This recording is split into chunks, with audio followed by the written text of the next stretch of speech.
So the quality of my recordings on psychology have gone down, I would say, considerably, but perhaps a sort of a necessary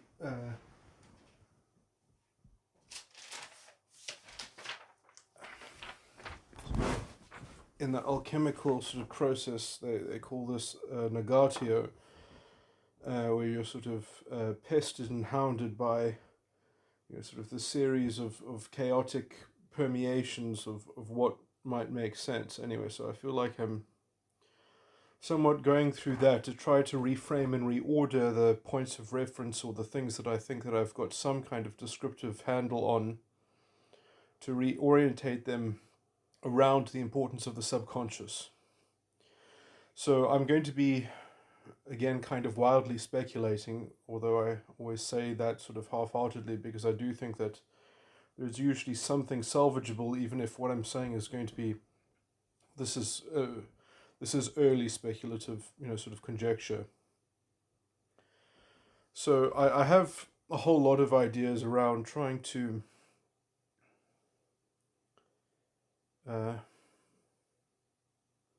anyway, let me just start by trying to re-describe almost a full survey of psychology, using at least what I think I understand, or what I have some kind of tentative grasp over these structures that I use to comprise of my model of psychology. So I think that basically when people start off, they are, when they're very young babies, when their brains are forming, when essentially they are, they're in this very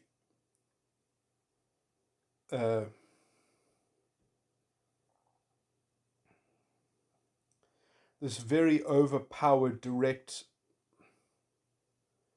experience of their superego. The sort of, they are completely immersed in a kind of, in a dreamlike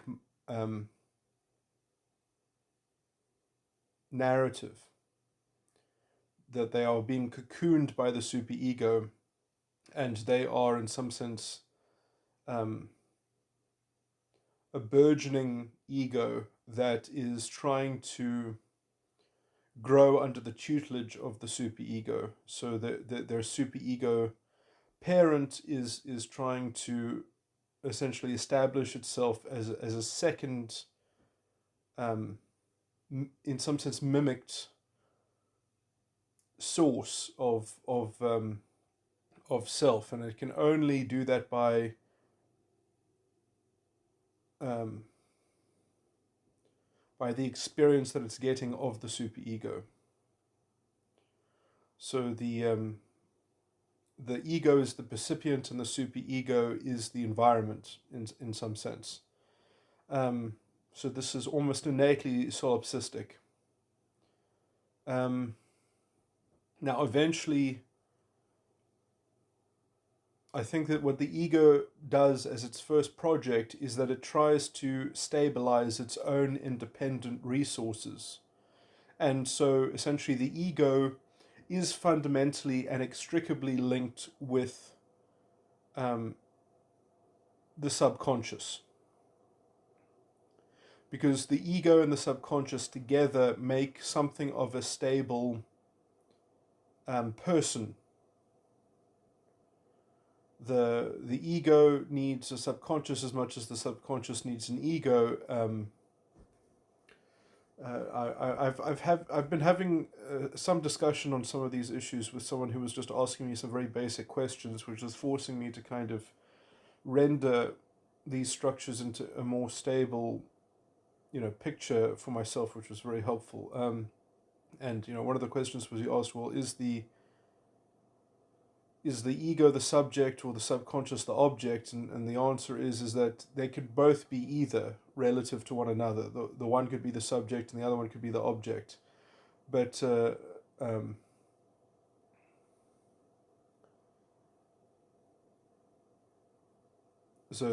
that's kind of not such a, but essentially, but they do have a kind of distinct difference in that. So I mean, I can come up with these sort of exemplars of the distinction between the subconscious and the ego, but essentially that there's this concept in the Matrix called residual self-image, and the subconscious is something like the residual self-image. It's kind of like it's weird because I mean I've said that essentially it deals with the subject matter of your sense that of your being, your sense of be, and in some sense it's your immediate sense of being. So other examples of this is that and this gets complicated because none of these things are function in complete isolation. They function in tandem with other parts of the other sides of the mind. So you can't kind of isolate them in terms of particular topics because they're kind of, but I would say that I've already linked the subconscious a lot to intimacy because essentially the subconscious has intrinsically or implicitly a kind of a reflection of the relationship between the superego and the ego is built into the foundation of the subconscious. And so the subconscious can do things, it can engage in certain activities that allow it to outline the mechanisms in the superego, or at least in order to, in some sense, reverse engineer the development of the ego. And I'll say that this happens on in basically two kinds of mechanisms. And I think that addiction and sexuality are both related to the subconscious quite deeply. So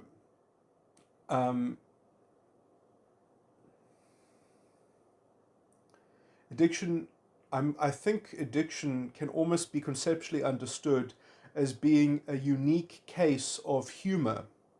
So, for example, you can see this in very in stand-up comedians when the audience is laughing along with the with the other audience, and they're experiencing the onslaught of comedy, which is it's weird. Comedy has this two-faced, kind of aspect, or at least the kind of comedy that I'm using in this illustration, is that it's both cerebral, but it's also kind of emotional.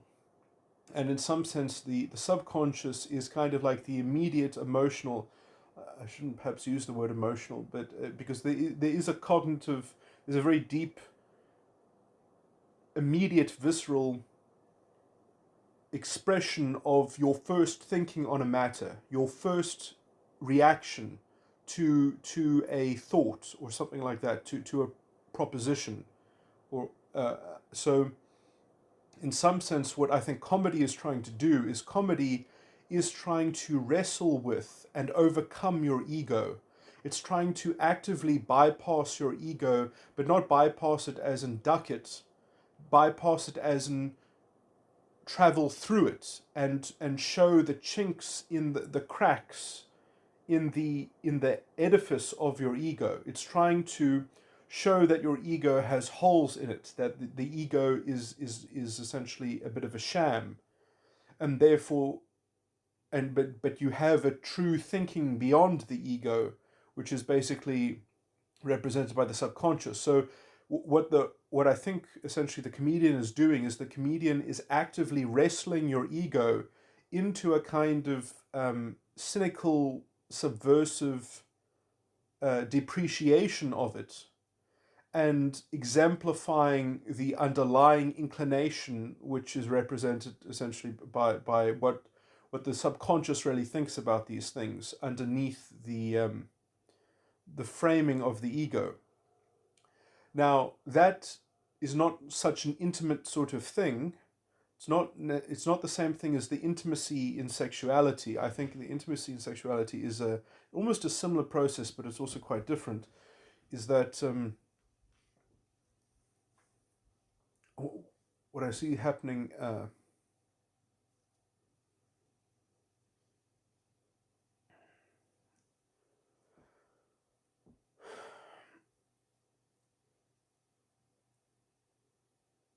is that if the subconscious creates a virtual reality, an intimacy bubble in which people are participating in a way which is directly inversely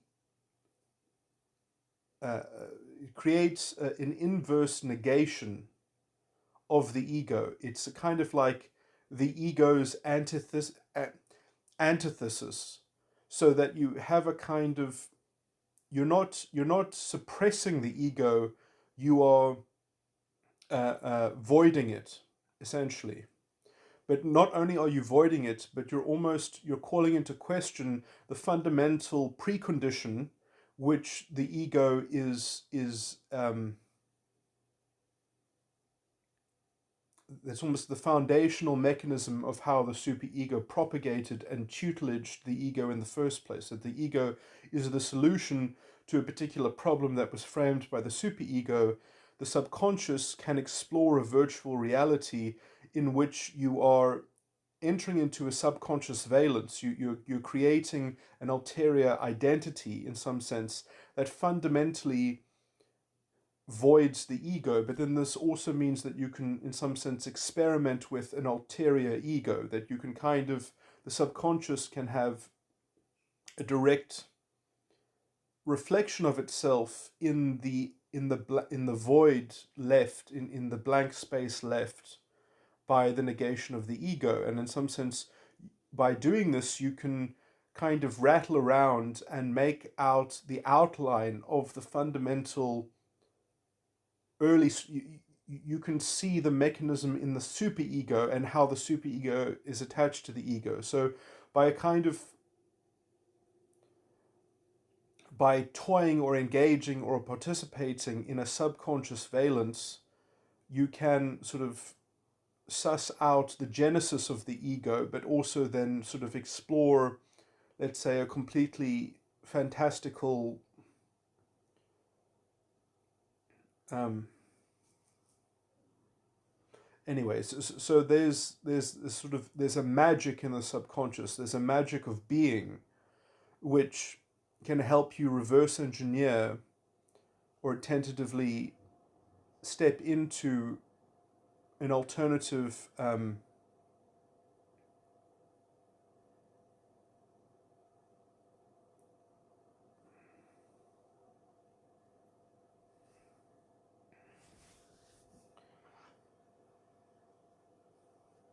anyway. And I think that is something that the subconscious can't just do liberally.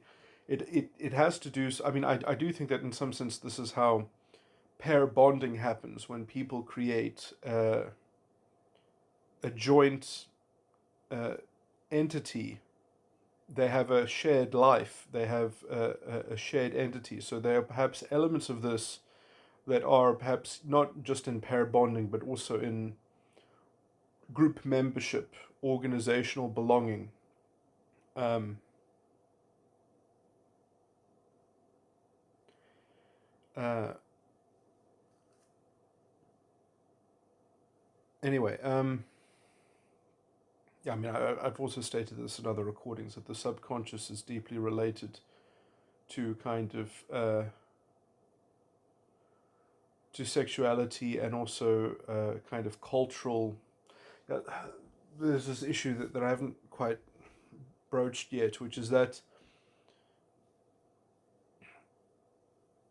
the subconscious has an immediate location of itself in some sense. Like, you don't have a residual self image if you can't see your immediate surroundings.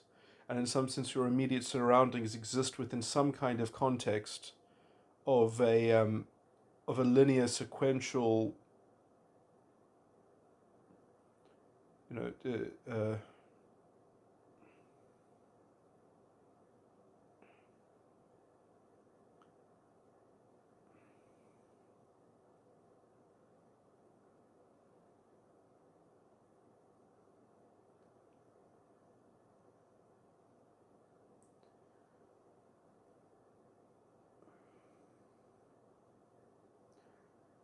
experiential history. In some sense, it's not so much that it has. It's not that it has history, but it has a baggage, which is kind of like a set of commitments, but also openings within a baggage of let's say unspent potential context, which has a kind of a potential immediate, I mean, I mean, probably most importantly is sort of the kind of fear and survival drives, and the sense of danger and safety, um, things that have a kind of visceral impact on one's sense of being. These things. So somehow this is also part of the residual self-image, is a certain aspect of the self that is correlated to environmental uh, uh,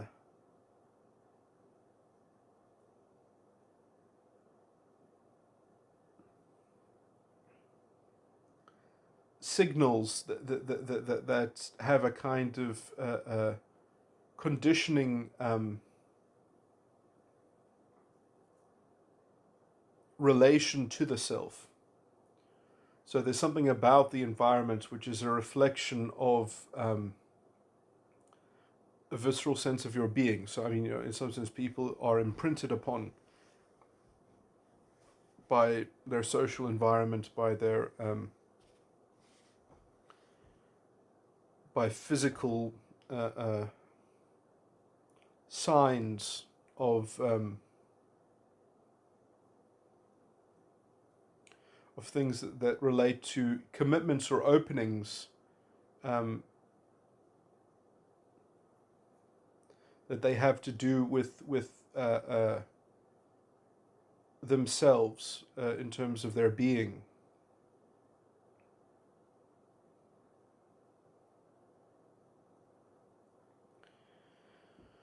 So I do think that there is a sense of your being that, in some sense, has.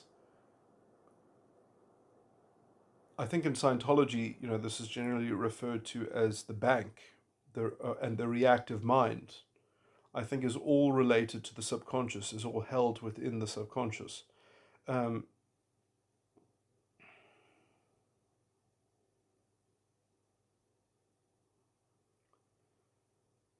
and well, perhaps more pointedly, it's sort of that if your sense of being has an identity, that identity is kind of like a MEST identity. MEST is also a Scientology jargon that stands for matter, energy, space, and time. MEST. It just means something that's sort of in the physical reality. Um, and so, if you have a physical reality identity, um, it's going to have, let's say, NMEST baggage, or it's going to have a certain relationship to disorder. NMEST means interbulated mest, which means sort of disordered and disfigured or broken mest. Uh, um, and so there's a certain, let's say, purchase that NMEST has over the context within your being, or the context of your being. Um, anyway, this is so this is a very sort of nuts and bolts, visceral, first thinking, kind of. I always think of it as the sort of the prime operator, or the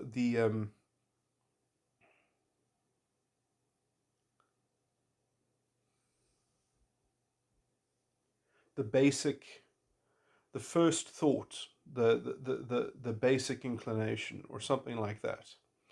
Now, I think that when you look at very young children who are perhaps anywhere between 2 and 3 years old up until, let's say, 6 years old, uh, or maybe 2, 3 to 8 years old, so somewhere with, or 7 years old, maybe. That those aged children are essentially just an ego and a subconscious, and they don't have a very firm grasp of their ego. They're mainly trying to grow and develop their subconscious from their ego. So their ego is still trying to sort of break in the subconscious and lay down a stable basic inclination or basic sense of self. And it's weird that the ego seems incredibly underrepresented. It's just almost like a raw subconscious mostly. And this is just basically because the unconscious has not had a chance to develop, because you have to have a very stable, experienced, or matured or developed unconscious in order to, let's say, perpet uh, uh, have a perpetual ego framework that is sort of contending a preeminent, a stable frame of reference and purchase of what's going on. So uh, that might also be slightly, uh, or at least you're not going to get a very responsible ego doing things. It's not as if the ego isn't going to be used by very young children. It's just when it's going to be used, it's going to be very haphazard. It's going to be very, let's say, specious in its thinking, and this is simply because the unconscious, um, it can't be. It's not the ego isn't going to be consistent. Its consistency is going to be incredibly off because the unconscious um, hasn't developed well enough to anchor the ego, um, which then can also be capable of overriding the subconscious. I mean, this is why generally in legal systems you don't give legal uh, people don't have proper legal subjectivity. Uh, the law doesn't respect their consent or their decision making capacity. They don't have legal capacity until, to be held criminally liable, etc., etc., um, until uh, 13 usually, in a lot of jurisdictions, but is because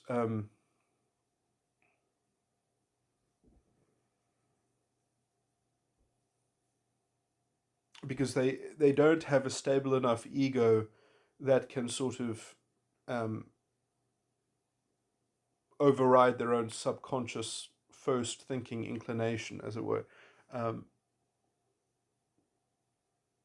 I mean, I would argue that that's really why we don't do it. I mean, obviously, there are probably other reasons. Well, people don't understand consequences. I think that saying that people don't understand consequences is essentially saying that you don't have a strong enough ego to continually track a judgment and to have a clear view of things, because it's being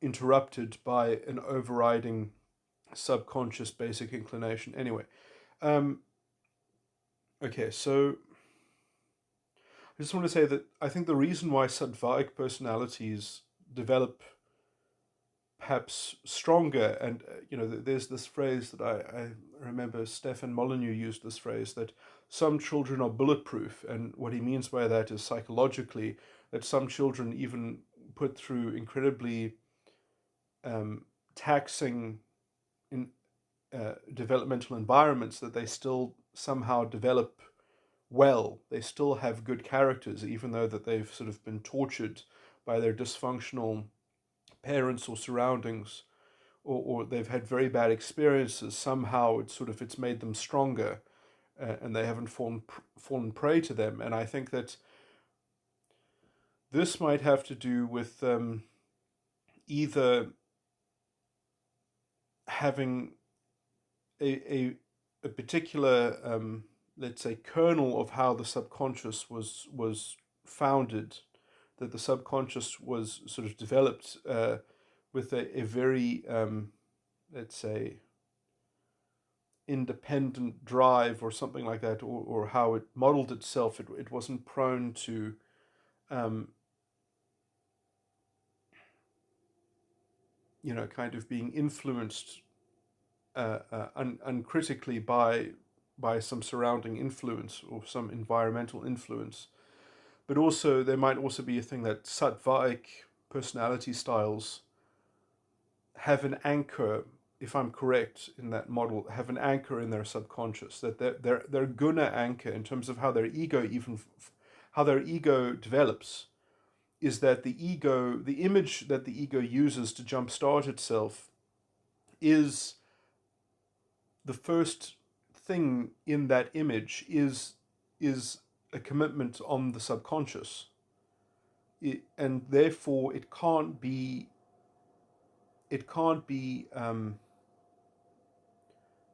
uh, as easily bent by surrounding influences.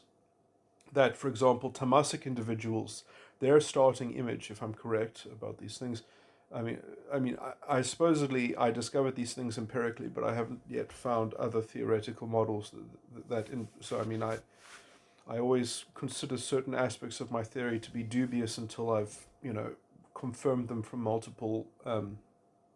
Anyway, uh, the tamasic individuals, when their ego is developing, their oath has to have a virtual devotion, and that virtual devotion needs to have something to graft itself around, some basic anchor that it's connected to, and that basic anchor for tamas is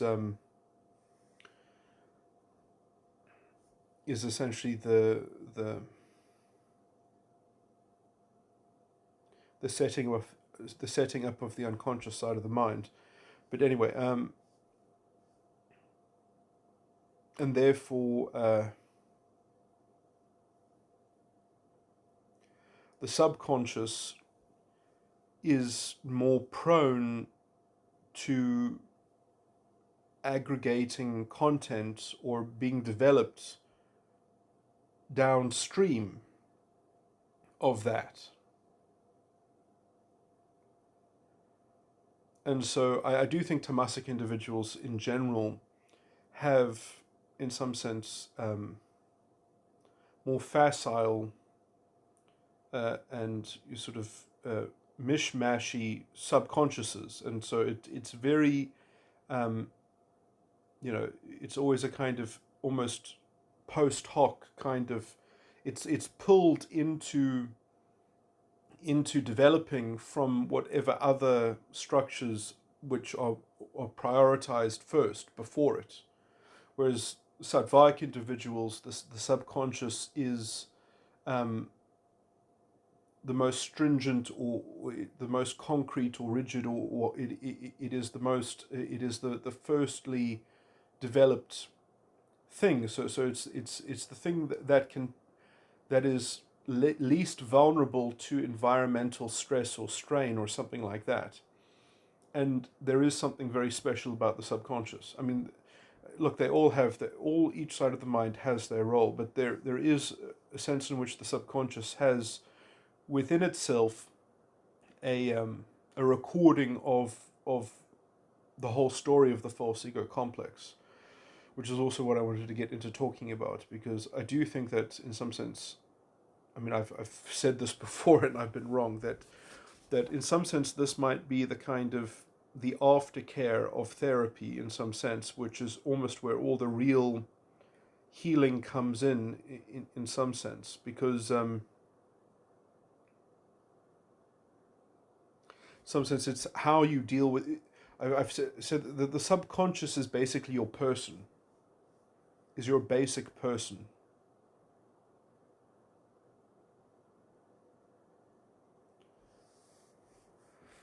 You know, it's sort of your incarnated, messed identity. It is your person, and you have to engage and participate in things via your person, through your person. I mean, I can just say personally, I think that part of my process, which might be part of a general process of self actualization that might be necessary, was that my subconscious was, I think I think I even spoke about this. Man, I can't even remember all the things that I used to say about therapy and things like that. But I think when I was talking about perfecting the vanity, but also before that, I used to make all these recordings how it's so important to, I think I said that it's so important to cut and separate your subconscious from your unconscious. And when you do, and I think I made this whole point about having to freeze the subconscious so that you could understand how the rest of the sides of the mind work, like how the unconscious and the ego are interacting, and how the ego and the superego are interacting. And you kind of can't do that when you are experiencing life from the perspective of your if you're being subconsciously led. If you're being led by your person, you never aggregate enough self-knowledge. You have to kind of put it on hold, put it on freeze. And I think I remember having this whole discourse around sort of a Tower of Babel, and that you just kind of have to, you know, stop building the Tower of Babel and actually look in the mysteries, look in the clouds and things like that. And that's how I said that, you know, you have to turn your back on the subconscious. And I think that when you kind of freeze the subconscious in this way, I think what it might be, and I haven't read this part of Revelations in a while, but it might be related to when it talks about that it's probably something to do with like a little angel does something, and Satan is let loose on the earth for 1,000 years. I think that sort of you have to let Satan be loosed for 1,000 years to understand how the ego and the superego, this is a psychological allegory, um, and how the unconscious, the ego and the superego, how those work. Because in some sense, the living component and your living history and your actual decisions that you've made and how they've developed and led up, those are all stored in your subconscious. And I think I even spoke on this point directly in one of my many recordings that I made about speculative therapy and things like that.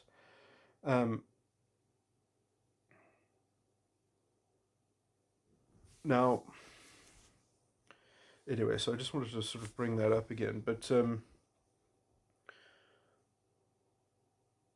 you kind of have to get all the stuff in order and understand all the internal sort of mechanics of it, and understand also the origin of of of the thing that, you know, you have to understand in theory what your whole personality style developed to be the solution for what problem, you know, to understand that in conceptually, but then to actually do the work of healing, the thing that you are treating is probably the subconscious, which is in some sense the real native self, the real naive sense of self. And you know, and I'll say that I think that, you know, in some sense I think my subconscious was practically dead, or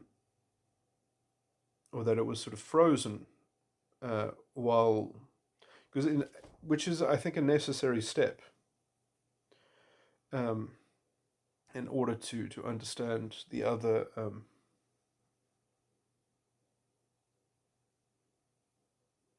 the relations of how the other sides of the mind interrelate to one another. Okay. Yeah. So I mean, all these things that I'm saying, these are things that it seems that it would not be possible to recreate this in some kind of general therapeutic sense, perhaps. I mean, I might be speaking on the level of, well, this would have to be a kind of mystery school, or this would have to be a kind of particular path to enlightenment, or a particular sort of psychological journey, or of an actual process of self-actualization, which is, sort of in the ways that people have developed mystery schools and things like that. So I do feel like I am somewhat redeveloping a more robust model and knowledge of probably things that have existed in history. Um,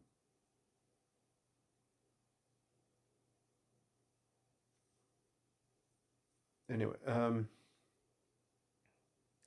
or maybe they existed in some form that was somewhat substandard, but that what is in the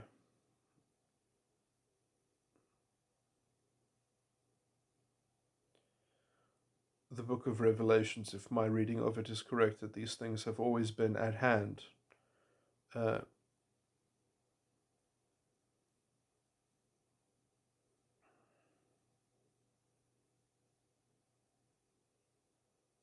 the work of developing these sort of and uncovering these deep psychological structures and truths, or whatever, has been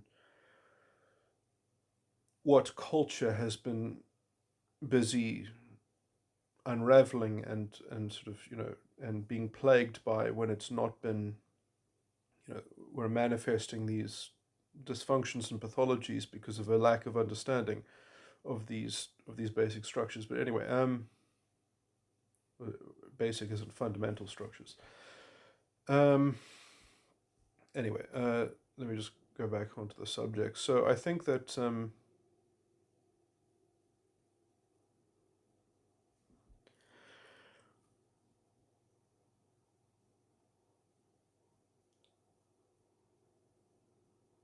essentially everything that I was saying is that in concept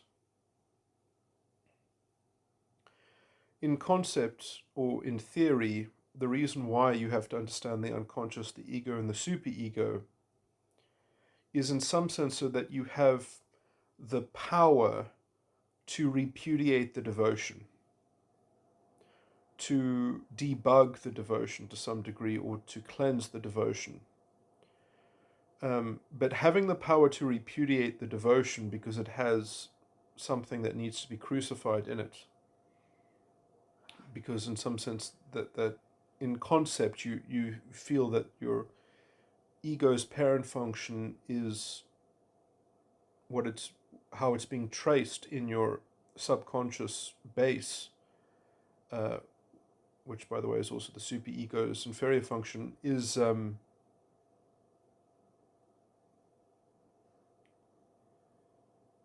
uh, is built on, on, let's say, a developmental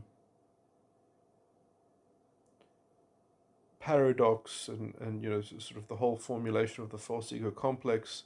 And let's say in theory you've got an antidote to that. In theory you've got a model of how it should be better, or something like that. The thing that is stopping the whole false ego complex from being healed, let's just say, is the declaration, which is the subconscious parent function. Because the declaration has coped with the false ego complex, and it has it has a history of coping with the false ego complex, and let's say it has a certain confidence or wariness in a mere conceptual ego driven solution, because the devotion, so the cleansed devotion, or a model of a cleansed devotion, has to be met with a certain receptiveness of the declaration.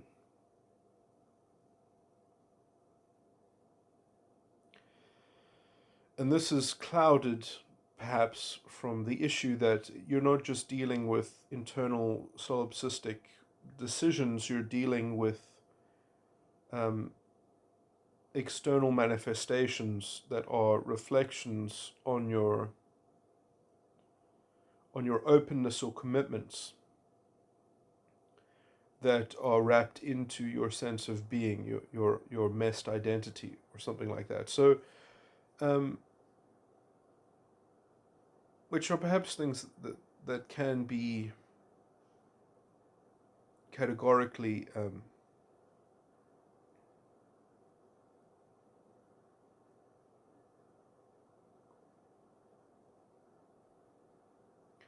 ordered in that way and tackled on those respective fronts in order not to,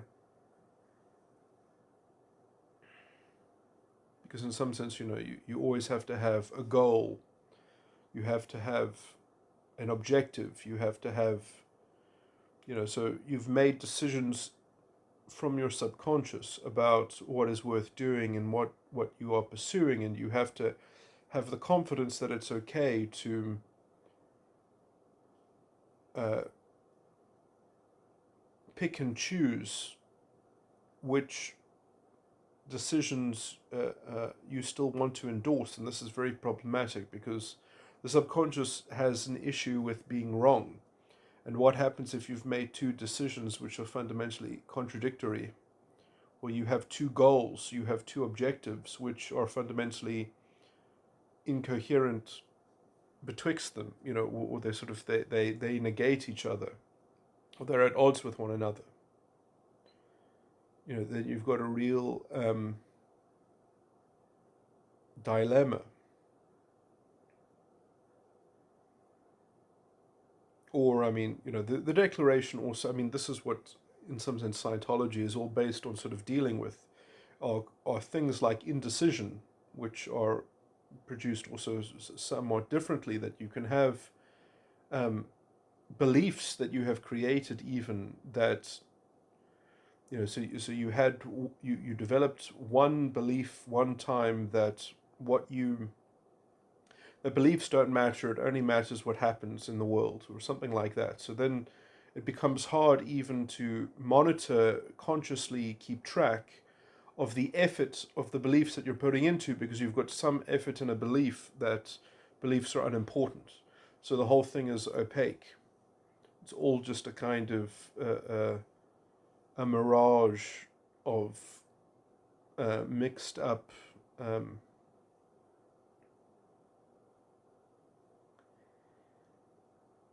a kind of a metaphysical soup that you're sort of wading in, and you will never have sort of conscious control and clarity over, but you still have beliefs about what you desire and what you want and what is good, that you're sort of trudging along trying to maximize within this kind of soup of resistance and murkiness, and just a kind of a general sort of malaise of a kind of indecisive or imprecise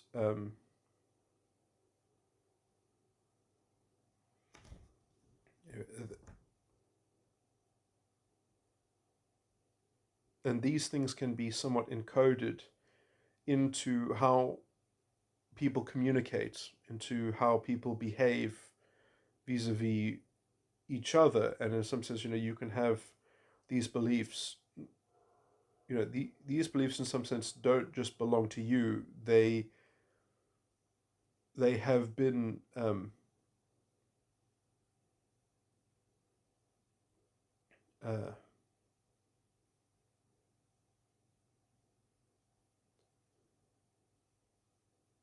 projected onto your environment by your belief about um, the signals that your environment contain, that signal a condition about yourself. So you've got a kind of, it's almost like an external locus of control, um, but it operates from from your own beliefs that you hold.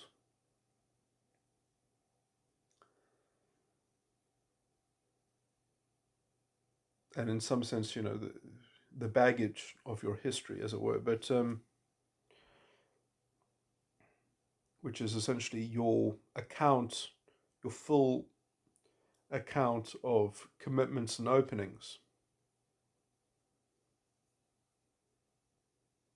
that your person holds, that your identity holds. And so operating uh,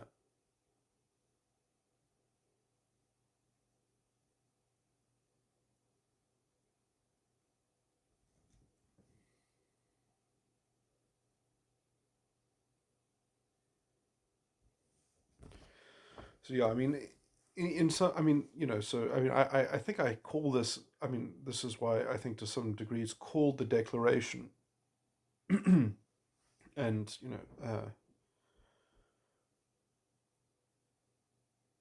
in I don't have it written here, but in this piece of paper that I'm looking at, but let's see, in my personality style, my declaration is being issued from the parent function, which is extroverted thinking 10, and it's moving around its base, which is extroverted feeling 7, which is containing a traced image of the ego's parent function. So, in some sense, it's actually extroverted thinking 10 commanding or moving around extroverted feeling 1, which has been traced within extroverted feeling 7.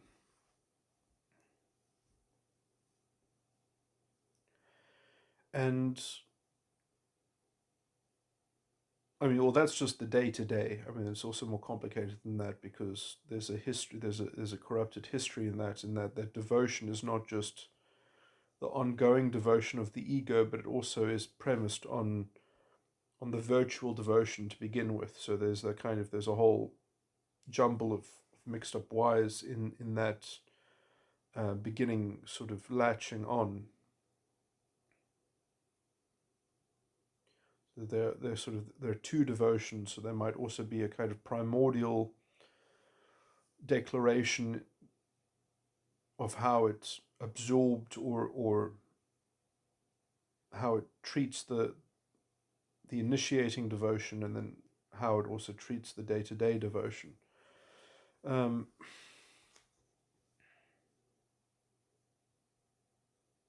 and I would say that the the virtual devotion or the first primordial devotion will be met by a declaration which is just a kind of a projective declaration, that declaration in some sense is probably fully a kind of external locus of control, so it's fully automatic, that the extroverted thinking 10 has a kind of, in my case it's extroverted thinking 10 will have a compartmented part of it, which is in some sense, well, there is an outsourced extroverted thinking 10, that there's a cosmic fatalism or determinism of a extroverted thinking 10.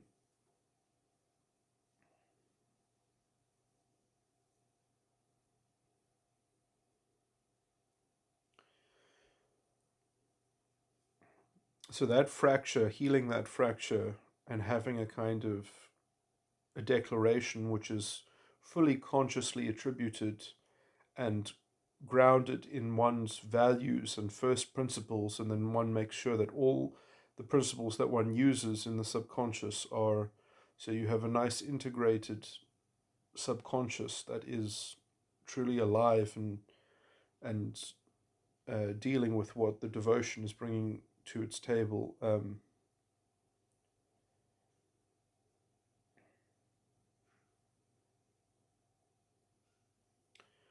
That it doesn't have a kind of a branched or fragmented compartmentalization. That's interesting. That might be a good way of summarizing also where a lot of the fundamental, let's say, cognitive dissonance that is bound up in the basic sort of paradox that the development of the false ego complex, sort of entails, might be in what I've just described there. But there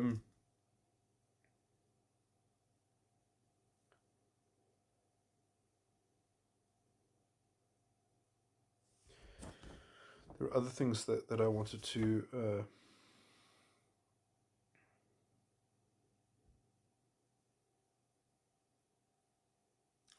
Someone asked me a question, like, how does self esteem relate to the subconscious? And in some sense, I don't. I think self esteem has more to do with the ego than it does with the subconscious, but it's a combination of both. And it's something like how the ego sees its own subconscious. And I want to talk more about addiction, I think, as well, because I think it's kind of related to the self esteem thing. Because I think that, for example, when I, yeah, so I'm going back to the thing that I was talking about right at the beginning when I was talking about sexuality, addiction, and membership or belonging to associations or groups or cultures, and one's identity, which is all sort of bound up in the subconscious. That I think what addiction is, in some sense, this is kind of skipping ahead in my rambling on addiction, is that what you're doing in addiction, which is different from, let's say, some deep forms of intimacy or sexuality, which is when you are creating a subconscious valence, a subconscious role that is creating a particular kind of intimacy bubble that allows you to directly negate the ego, like obliterating it in this virtual space, so that you can kind of hypothetically re-engineer an ego. You can reform it from actively confronting your own superego parent function. What I think addiction is doing is in some sense, this I might be slightly off here, but it might be something similar to this. Is that addiction is that you are spiraling within the thematic nexus of the superego, the dominant function of you're exploring the dominant function of the superego, and this is enough of a distraction to the ego that by exploring the theme of the superego,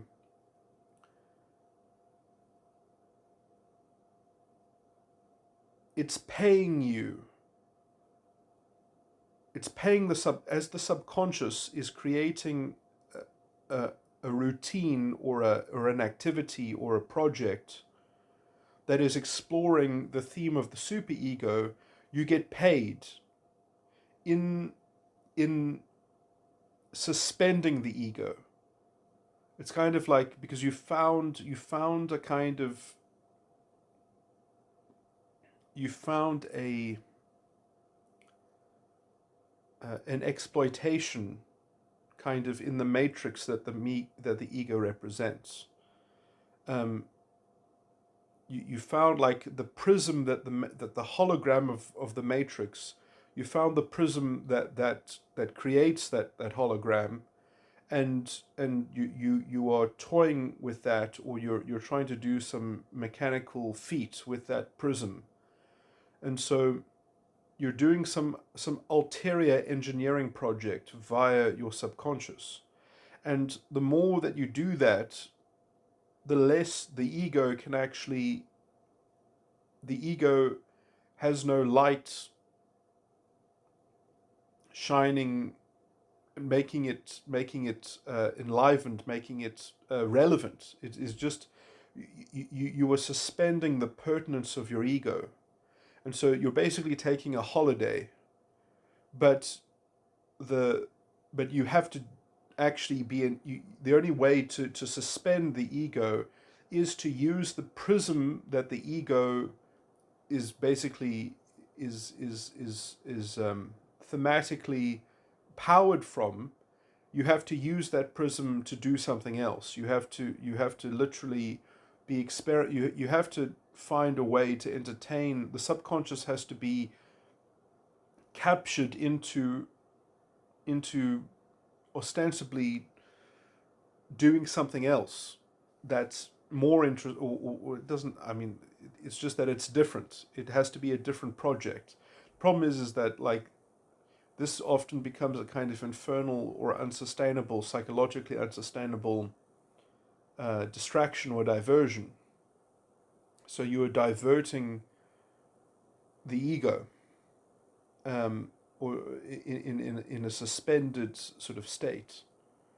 It's kind of like, well, if I can just go, if I mean, this is, look, I mean, it's maybe it's hard to describe addiction, but this might be one way to get towards describing it. Is that, imagine, well, you don't want to actually confront your own ego, so you go to a stand-up comedian and you listen to the comedy, and then you become addicted to going to just listening to stand-up comedy shows, that you're just constantly going from one comedy show to the next comedy show, so that you never have to have your own ego um, grounding, or so you don't have to receive a devotion from your ego, because the subconscious can dictate, or can supplement what the ego, how the ego would be communicating with the subconscious, because it's been suspended.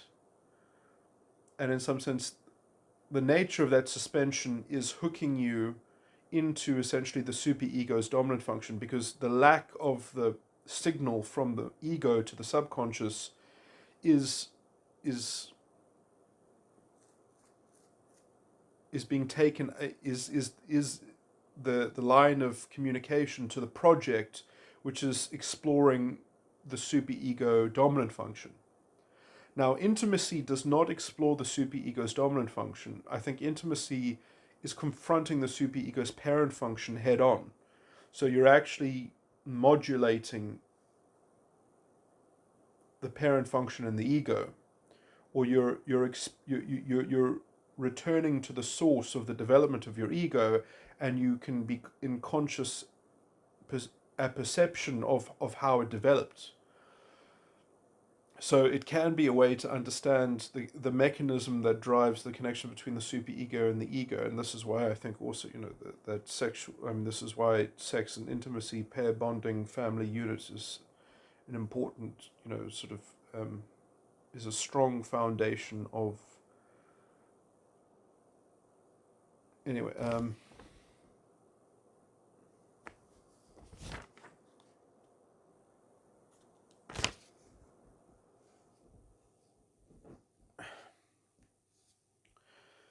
Okay, so there is that.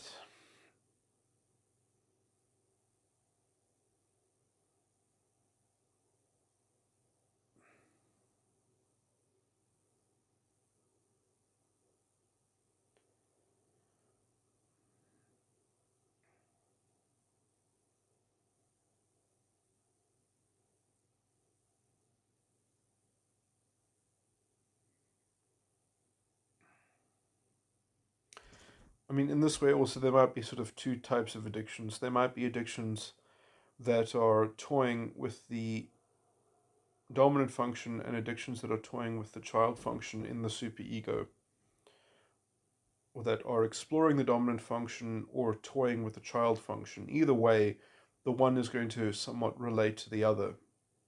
In some sense, probably at the beginning of an addiction, there is perhaps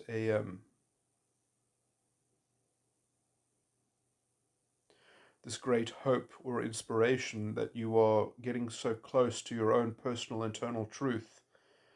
And there's a lot of hope, because in some sense there is the idea that there is some sort of eternal bliss, um, or sort of way in which that the promise of this exploration is going to cash out into some kind of happy resolution. but essentially, the more that it's experimented with or toyed with, the more that the dominant function um,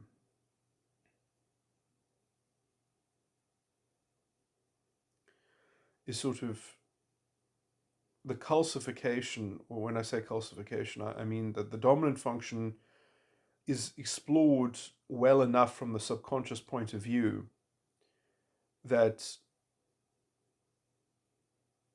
it's all good and well when the dominant function is still being uh, explored, is still. But as soon as you've kind of known that, well, you know everything that you're going to know about it, and there's still more things that you could find out about it, but it's just going to be more of the same theme, then you kind of realize that it's just kind of a weight around your neck. It's just a kind of it's a drudgery at that point. That it doesn't have a kind of a transcendental resolution. So it loses its kind of transcendental credibility because it doesn't. You've explored and discovered what there is to explore and discover about it. But at this point, perhaps what makes addiction so bad is that you've the subconscious has inclined itself so much towards this hopeful mechanism, and has set up a kind of um, it's been addicted to this formulaic idea that this was going to be the solution, and it doesn't really have another way of that this was its deepest recess, this was its deepest resource for it to try to exploit. And so it kind of, in reaching the end of content in the superego, uh, going back to the ego, uh, is a kind of monotonous drudgery that is shallower than the superego.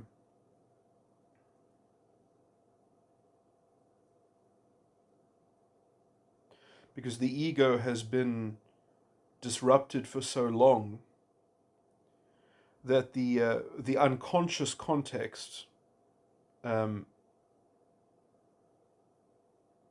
whatever unconscious context had been developed in one's life, has essentially been exhausted.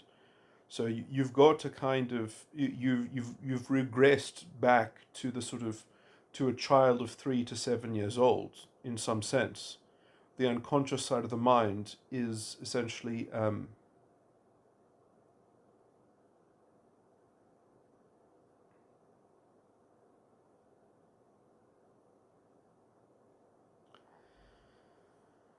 uh, has been destroyed in the in how, I mean, sort of, I mean, I didn't mention this, but probably in how the subconscious was accessing the superego to explore the dominant function, essentially, of the superego. It was doing so also from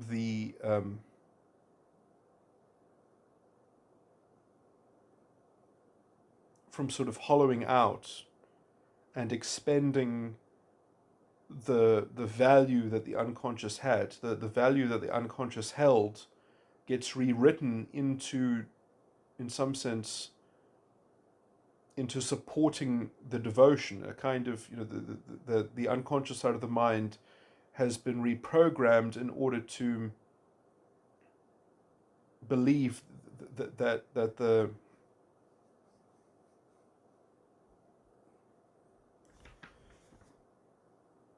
because in some sense it's the relay of the devotion between the ego and the subconscious, which is what the subconscious is doing to hack into the superego. And so it's misusing the relay between the subconscious and the ego. And the only way that it can kind of get away with that hack, that exploitation, is for the unconscious to kind of uh, endorse and to kind of fuel the reframing of that as necessary or useful or aspirational or hopeful. And so the unconscious is growing a kind of a different deed of of what the subconscious is doing. In some sense, the unconscious is deforming itself, um, because it doesn't have an ego to relate to, and it's been deforming itself in treating the subconscious like an ego.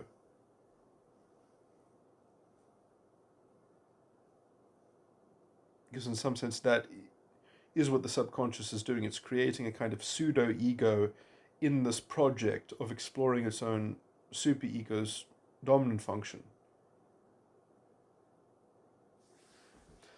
I also feel that this might have something to do with narcissism as well. This might be no, I mean, maybe. I know some of these things are, to me, are giving me some kind of reminiscence of some narcissistic structures, but narcissism might be a whole different sort of flow diagram.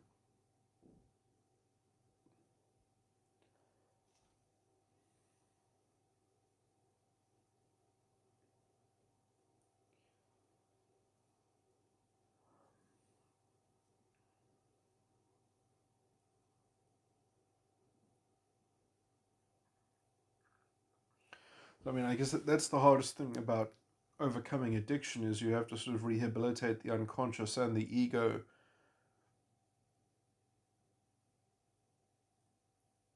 somewhat simultaneously at the same time that you have a kind of an over developed subconscious, or a kind of malformed subconscious that has twisted the unconscious into treating it like an ego. Because how the unconscious treats the subconscious like an ego is how it's able to support this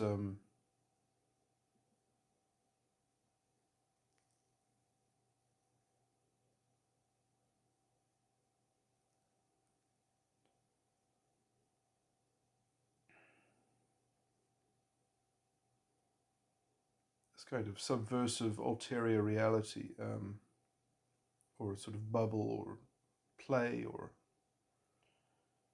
uh, this project. Uh,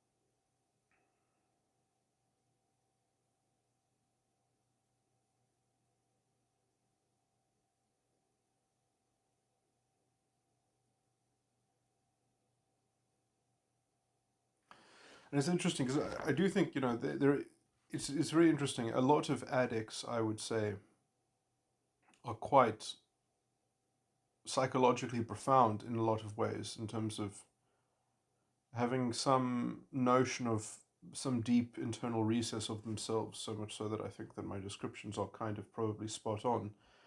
But that something that they, perhaps a lot of them, know about themselves, some of perhaps the more slightly enlightened ones and such, that they're stuck in a fundamental dilemma which they can't get out of, which is something like the dilemma that that usually, the ones that I'm thinking of right now might be a bit of a stereotype as well, but the ones that are deeply introspective, psychologically trying to get to grips with what's going on inside of them, etc., etc., um, that they get stuck in this kind of fundamental existential issue of, well, I was made this way by my environment, which is in some sense the fundamental paradigm that the superego represents. That's what you were as a very, very young infant in your brain developing.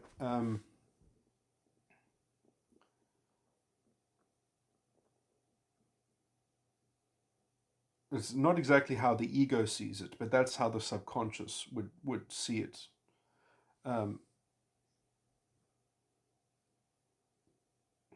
but yeah, so you get sort of, I think addicts. I mean, okay, this is a bit of a generalization, but just to continue to make my point, that they're stuck in this dilemma that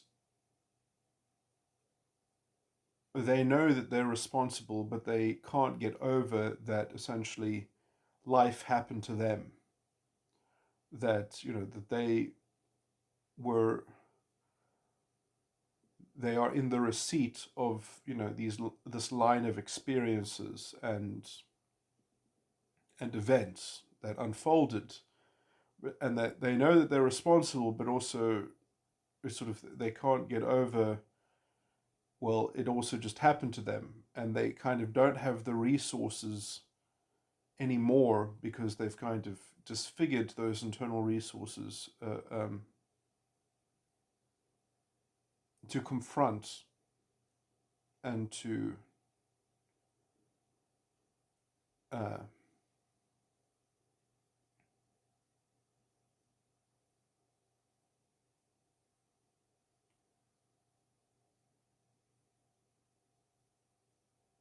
contend themselves through uh, that sort of that fundamental metaphysical or existential drama. And yeah, I mean, in some sense, I think that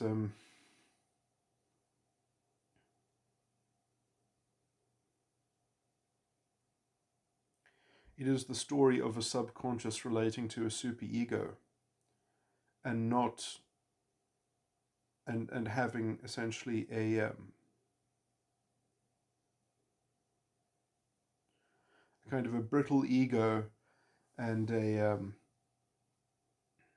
disfigured unconscious,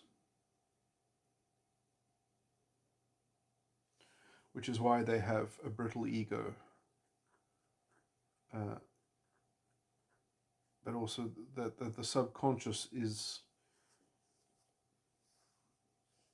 the subconscious has been overdeveloped in the sense that it is uh, somewhat corrupting the unconscious, while as it is relating to itself in terms of the superego. So it's kind of like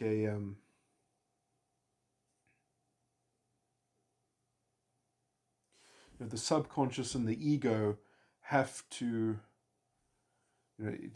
there's this weird sort of, you have to sort of be beyond a certain arm's length for these things to function properly in relation to one another. So the ego and the subconscious have to relate to each other, and the superego and the unconscious have to relate to each other.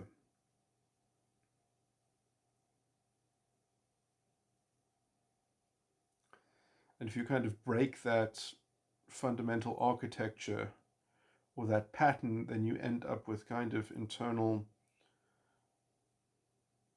sort of negative feedback, or sort of just discombobulation, essentially. Anyway,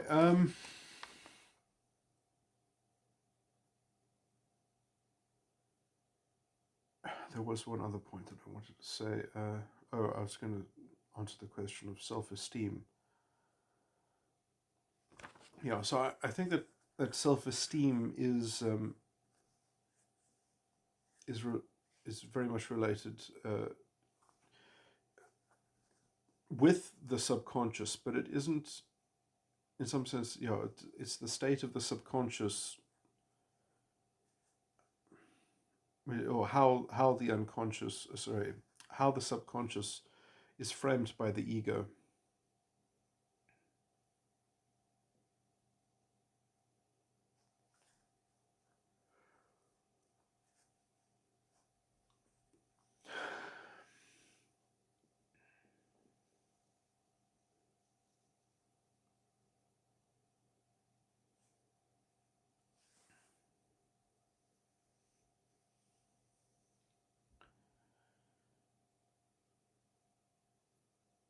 So yeah, just trying to think how to. It might be too much of a complicated issue for me to explain with sort of these sides of the mind, but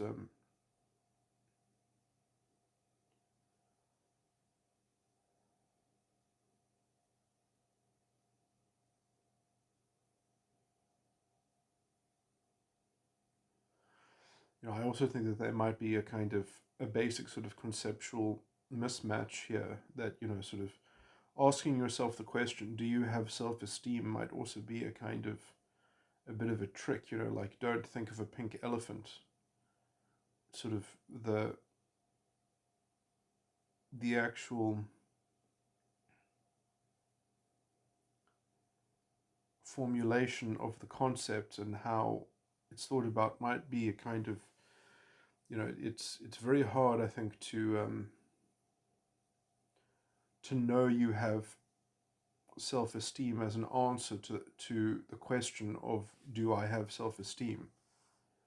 It's sort of, by asking it, you have to test if you have it. And there is this problem that the subconscious doesn't have things. It is your sense of being. It's the ego that has things. Um, the sense of have, the judgment that you have on the thing. So yeah, I think self-esteem, I mean, in some sense, the state of the subconscious, though, I mean, I guess you could talk about healthy or unhealthy states of the subconscious. I mean, I just mean in terms of, not in terms of how the side of the mind is integrated with the other sides of the mind, but just in terms of like, um, well, if everything you've ever done in your life has been successful and you've never experienced any negative uh, imprint of any signal uh,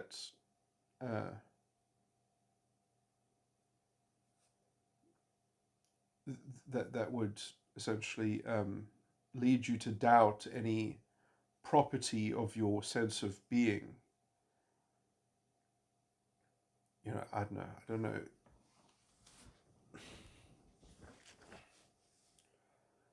So yeah, I don't know. Esteem is a maybe a social thing, and you can kind of have esteem. You can have a social status,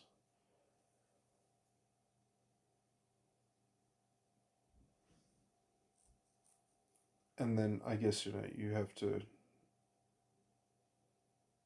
So you can ask kind of two questions about that. You can ask a subconscious question or an ego question. Is that, well,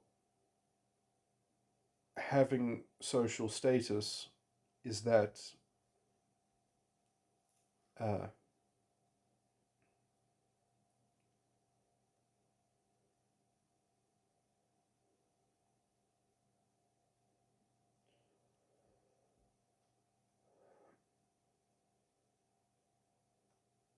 uh,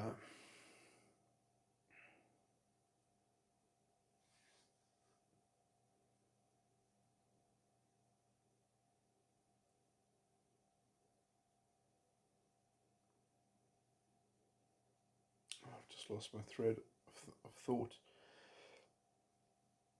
but like it's weird because you have to. Oh yeah, no, I found it. Is that you have to believe in your being that that is a good thing that you should be proud of.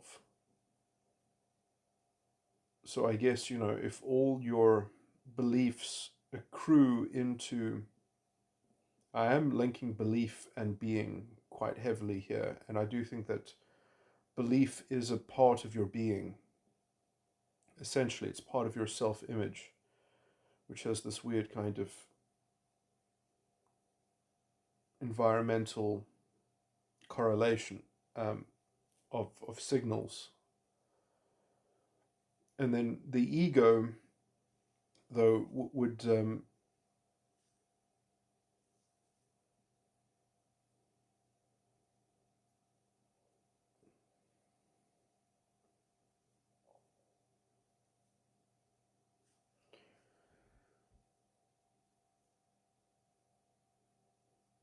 See, what I think is strange is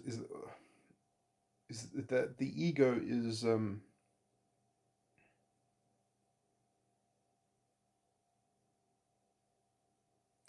that beliefs do kind of work just by holding them and having them.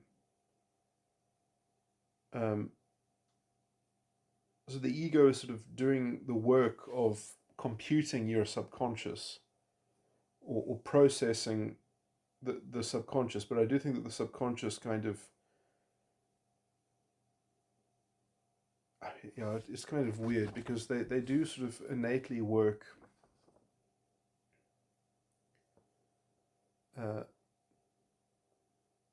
you have to remember that essentially the core of the ego is that it has control over the subconscious parent function, which is kind of the source of agency, the mover, the changer in the subconscious, the free hand of the subconscious in your being is the core image that the ego has control over, and vice versa for the subconscious. The subconscious core is that it's moving the ego's free hand, or sorry, that it's controlling the ego's free hand. So the subconscious has to have a traced out image of the ego's free hand that it uses as its base.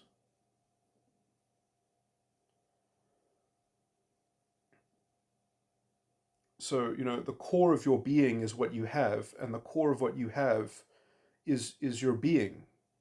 And obviously the ego is actually the thing that is your actual stream of consciousness, but your subconscious is the basic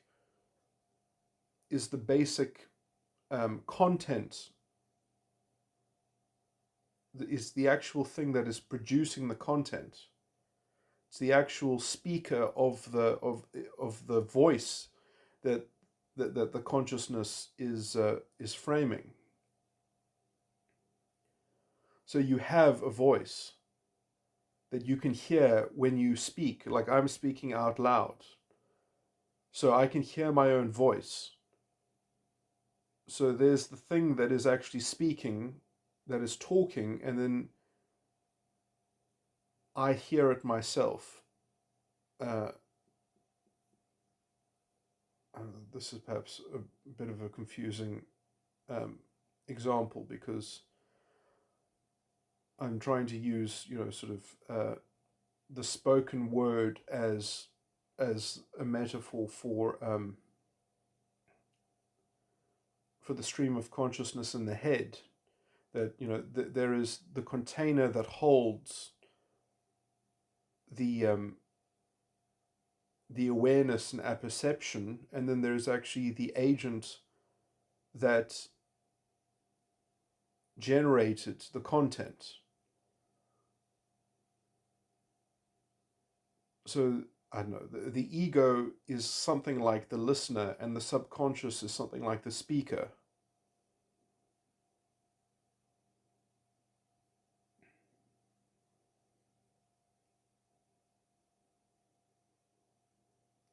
the ego is the thing that hears, and the subconscious is the thing that talks. But even that is, yeah. So anyway, so I call the subconscious the person.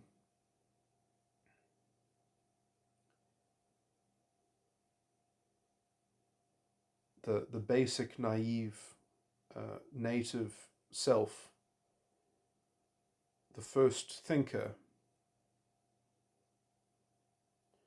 And time is also a good way of distinguishing the two, that the subconscious is always in the present, whereas the ego is always beyond whatever it is considering. It's always considering things as if they have happened, even if it's contemplating things about the future. It's contemplating them as if they might have already happened, as if they hypothetically already happened. So the ego is sort of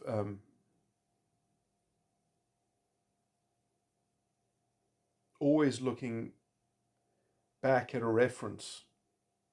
It's surveying a record, whereas the subconscious is witnessing and and uh, um, actively immediately participating, whereas the ego doesn't really have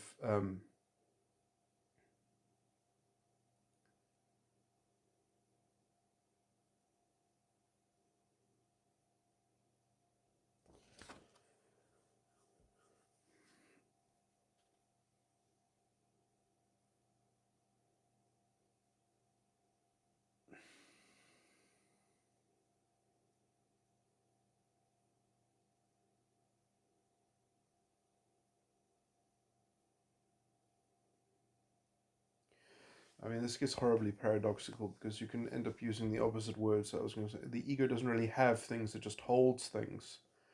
But conceptually, if you want to conceptualize the subconscious, then it becomes inverted. If you conceptualize them, then the subconscious is just holding beliefs.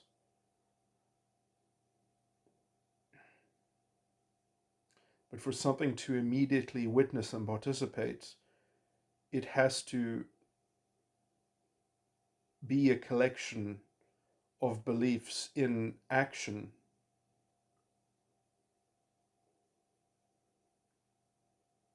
within a field of an immediate reactive response. Whereas the ego is always surveying things as if they always already happened. It's a contemplative um, framework. So, and within that contemplative framework, you have a person that is the agent that then is almost like the puppet of the ego in some sense, or but is also has its own constitution, its own identity, its own history. That the ego might have a completely ulterior way of conceiving of itself in some sense. So the ego is a kind of like the self beyond time. I would even, or not beyond all time, but beyond the present. Um,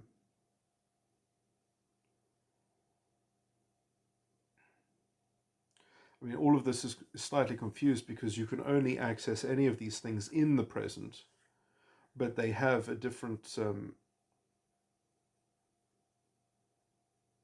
sense of how of how you would describe them in relation to how they interact with concepts of time. Yeah, this is gets horribly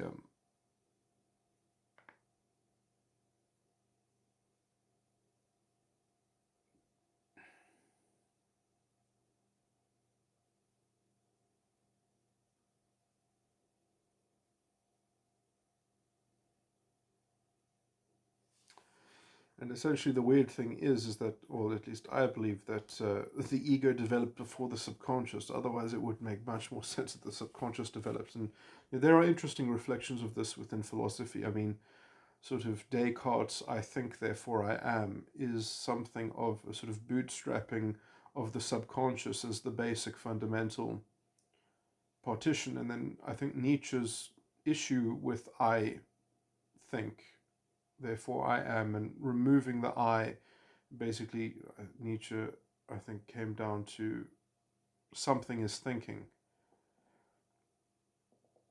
which in some sense they're both true. The one, I think therefore I am, is true for the subconscious, and something is thinking is true for the ego.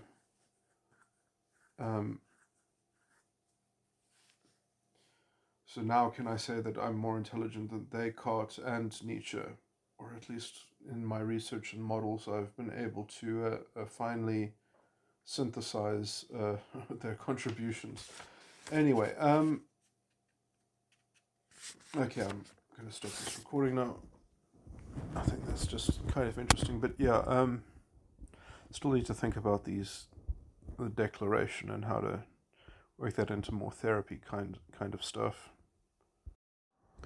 This is an addendum. I'm just going to go back and sort of talk more about the subconscious in terms of some of the themes that I was already brought up, but that I perhaps didn't attend to quite so perfectly.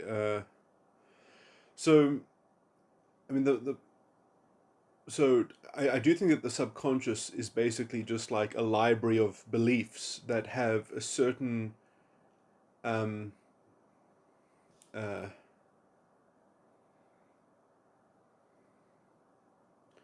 a certain store of value laden within that library of beliefs. And then you have, I don't think the ego is the source of what gives that value to each belief, but the ego can do two things. The ego can bring one belief under the microscope and can essentially bring it into enough of a conscious framework that it can be altered or changed or reworked and then put back. But then the ego can also set up a particular perspective in terms of how the beliefs are linked up to one another and from what angle they are perceived to be immediately confronted by, let's say, the context, which is not so much like an immediate context, but the kind of metaphysical framework that the ego is sort of is in the current form of. So the ego has a way of framing, and therefore, in some sense, can make some of the beliefs seem less important than others, although that's not the same thing as, let's say, the laden value which comes from just between the beliefs themselves. So the beliefs themselves have almost like their own internal matrix of how they are interlacing with one another, but then that interlacing of value competition between them can also be strained or distorted by, let's say, a specialized perspective and framing, which makes one of those beliefs seem to not be. So you can kind of, and this is like a really complicated sort of illustration, but in some way it's like a spider web that has all these cobwebs interlacing between these different nodes within this kind of spider web system of beliefs, and the ego is like a camera that is able to position itself within this 3D spiderweb structure, and therefore, you're able to make the 2D framework. You can almost make some beliefs seem very close to one another, whereas if you just change the where the camera is looking from, then the same two beliefs that were very close in that prior framing are now opposite each other and on opposite ends of the particular framework. And so between those two sorts of abilities, you can the ego can ostensibly rearrange the belief hierarchy just by framing it differently, but then there is also a kind of innate power game happening between the beliefs, which in some sense, it would be better just to have completely integrated beliefs. But what I'm saying is not so much a feature of the system, but it's a bug that crops up because of how people have left their beliefs in a kind of disarray and disorder, um, where they have contradictory beliefs, where they have a kind of inconsistency, where um, they have other beliefs that are making the whole sort of field murky and sort of unavailable to conscious uh, uh, sort of scrutiny and investigation and interrogation. Uh, so it becomes like a wall. It becomes like a sort of a mystical forest in some sense. It sort of glazes over with a kind of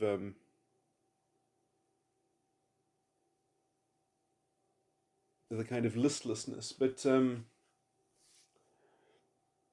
and it's bogged down by certain kinds of baggage. And so, some of this baggage I've gotten into, and I've, in some sense, I've introduced Scientology terminology to talk about it. But essentially, you need some way to sort out having an internal locus of control and an external locus of control.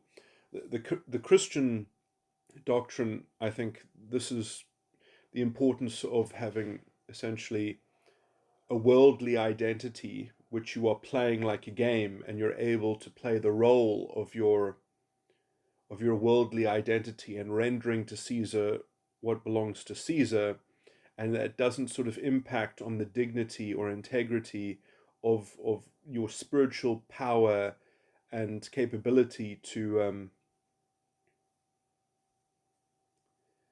uh,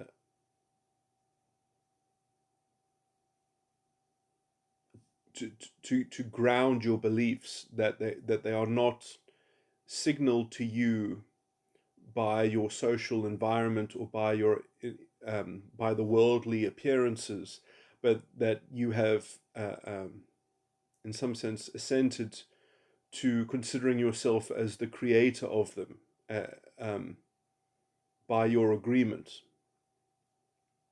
and you're interfacing with them like a sort of game in some sense, and you are keeping, let's say, your spiritual dignity, your powder dry in that, um, and in some sense your spiritual gift in that sense is being taxed when you are interacting in the world but not of the world. And the ability to sort of to pay that tax, as it were, um, it does have a kind of, this is why I think that there is a kind of innate Christian remit for the necessity of having an orderly world. And when I say orderly, I don't mean a holy world, or even a pleasant world, but a world that is governed by law. I think that without the world um, being ruled by law, it actually becomes impossible to distinguish the boundary and the distinction between the spiritual plane and the worldly um, identity, um, and this is why I grow resistant of people that want to have kind of political social structures which want to kind of homogenize morality into the state and things like that, because I do think that it sort of it it tries to create this narrative where what the world tells you it is the spiritual truth of it, and then you have sort of ceded the internal locus of control. So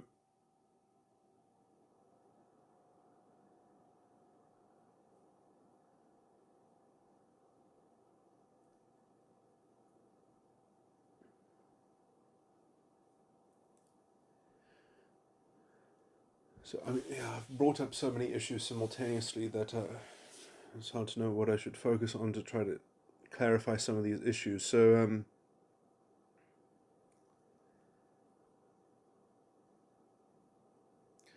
I guess there can be I guess what I'm proposing is that there is some important viability to having a distinction in the declaration between a worldly declaration and a private spiritual declaration, so that one can have a spiritual war on two fronts in some sense, or you can have an internal model which is perhaps in some sense that's more under your direct auspice of control, and then you have, let's say, your embodied incarnated person. That I'm saying that in some sense then you have two persons. There's the spiritual person and the worldly person, and the spiritual person has to also be the driving animating force in the worldly mask that one wears as one renders unto Caesar, and one follows the law. Um, Not blindly following any law, but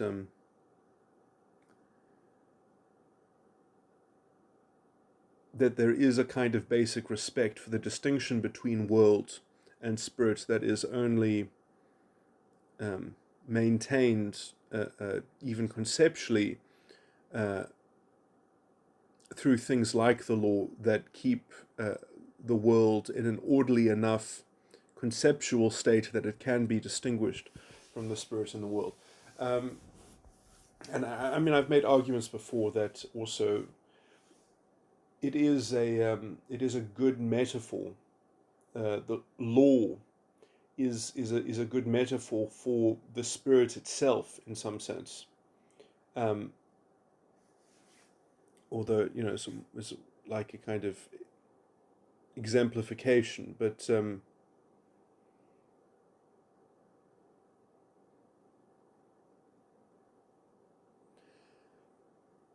see, it's the reason why law is necessary is so that you can actually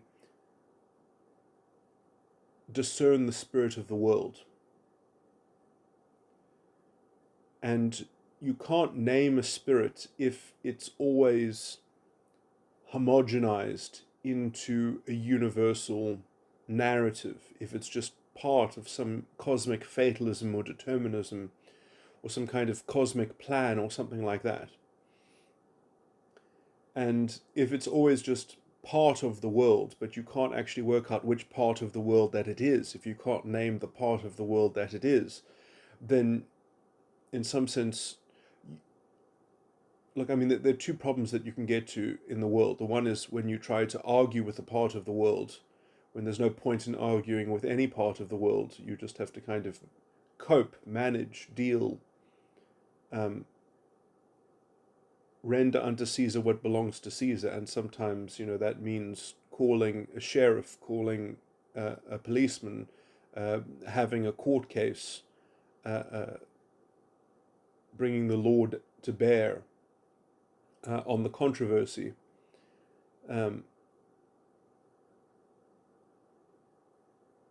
Sometimes it means just planning to avoid that in your route or something like that.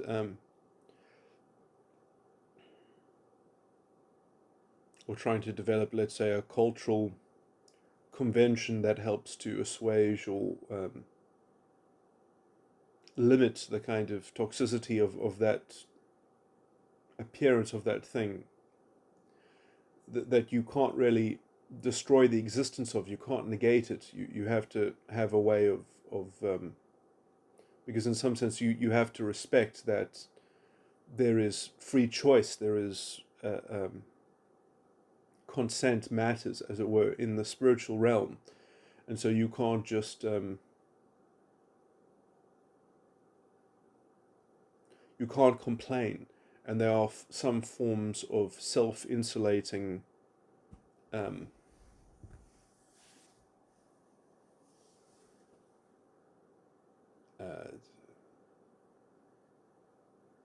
erroneousnesses.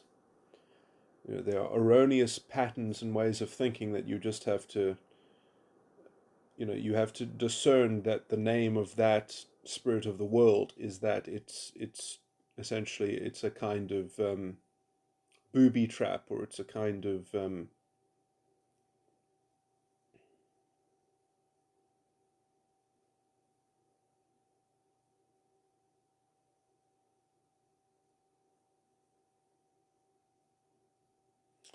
anyway.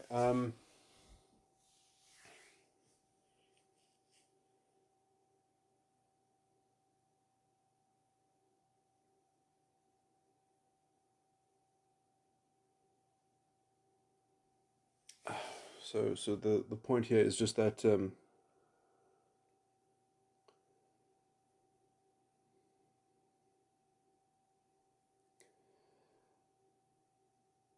law is something of a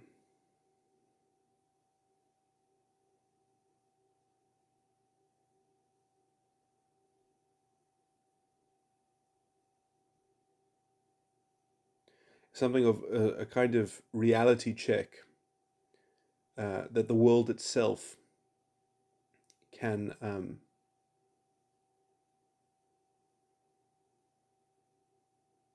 make itself sort of visible, so much so that the sinful nature of the world can be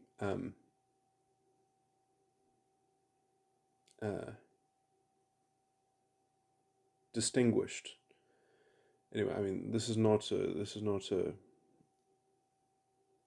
insight. I mean, this is not such an insight. I mean, this is in the scriptures. The point of law is to make sin manifest.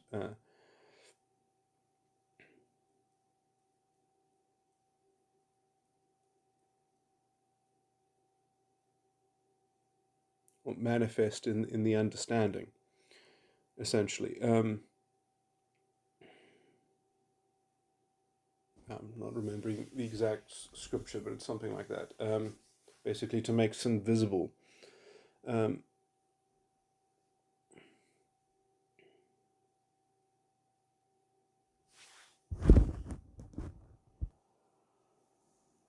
I mean, in some sense, you can kind of. I mean, I think I generally see the world as being the agglomeration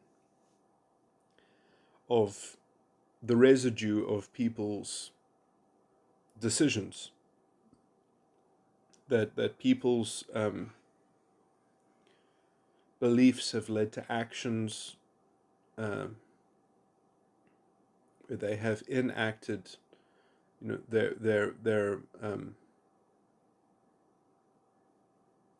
their reasoning, and that has a kind of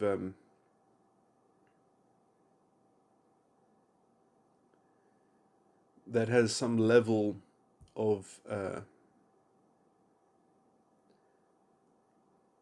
internal uh, coherence that is embryonic of some general understanding, and either that understanding is something that a spiritual culture can sort of buy into, or it isn't.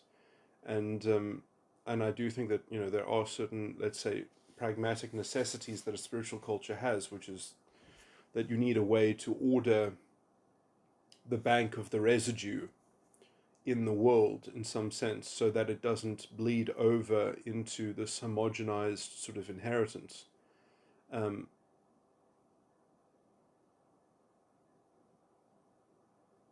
yeah, I don't.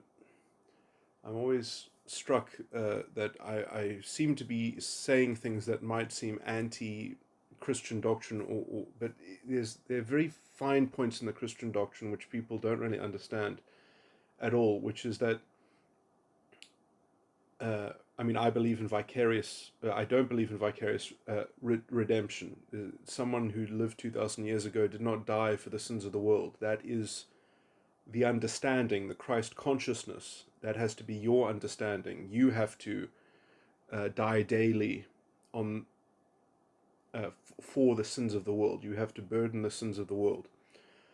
But as you die daily, and you burden the sins of the world does not receive that gift. So it is given to the world, but it's not received by the world. That is what the Son of God, the only begotten, the understanding does, but the world cannot receive it. It doesn't say the world does not receive it, it says the world cannot receive it. And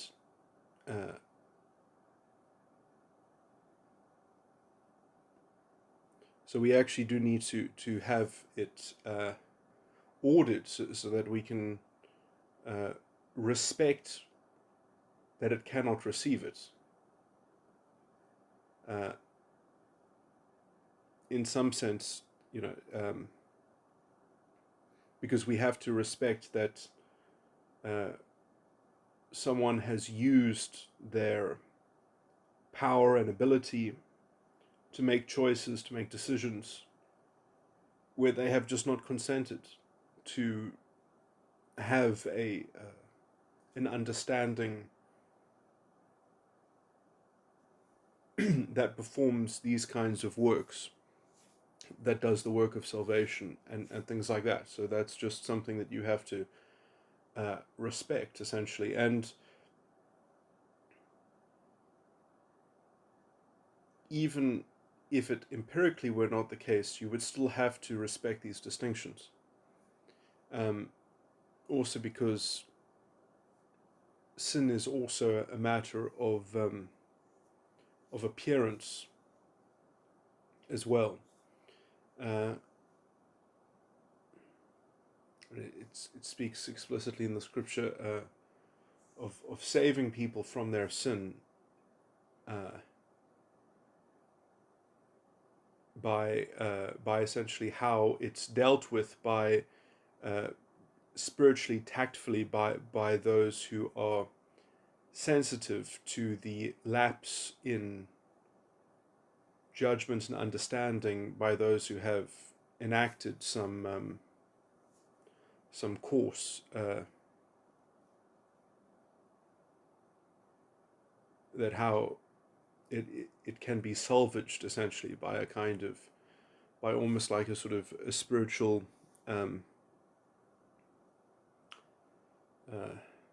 surgeon or doctor, essentially.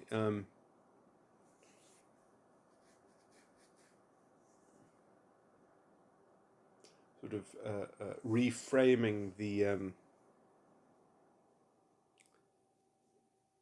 ambit that had essentially, let's say, a low quality discerning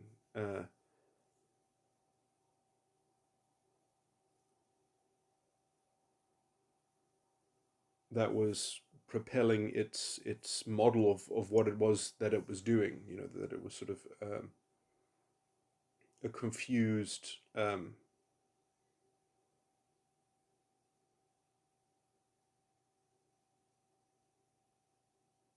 motivational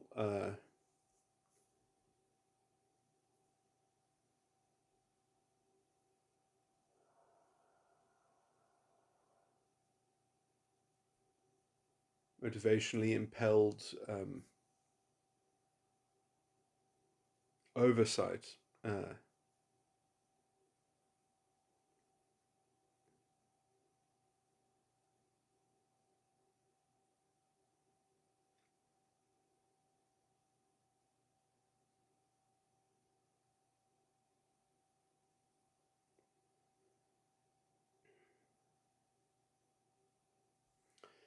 I mean, a lot of these distinctions, they're almost like political distinctions, because in some sense you have to discern, well, what are the sentiments which are basically spiritual in nature, and what are the sentiments that are worldly, invested in nature.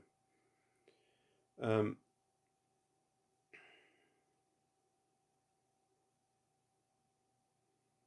but it can help in some sense, knowing that you have to entreat both.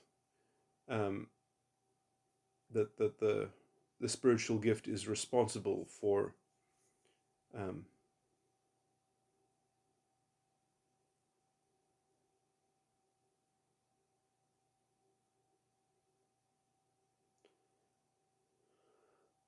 sending a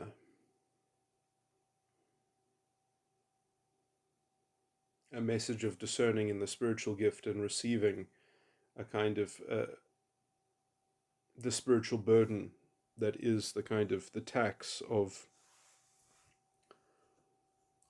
living in the world.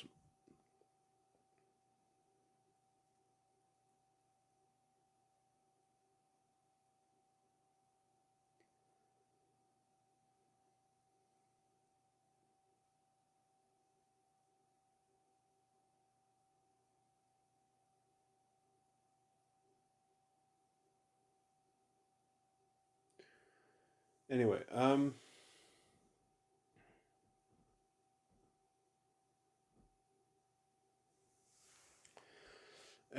there are also probably the one I think can have a completeness about it, and the other one, in some senses, sort of always an incomplete effort, but perhaps one that one still has to participate and engage within uh, to some lesser or greater extent. But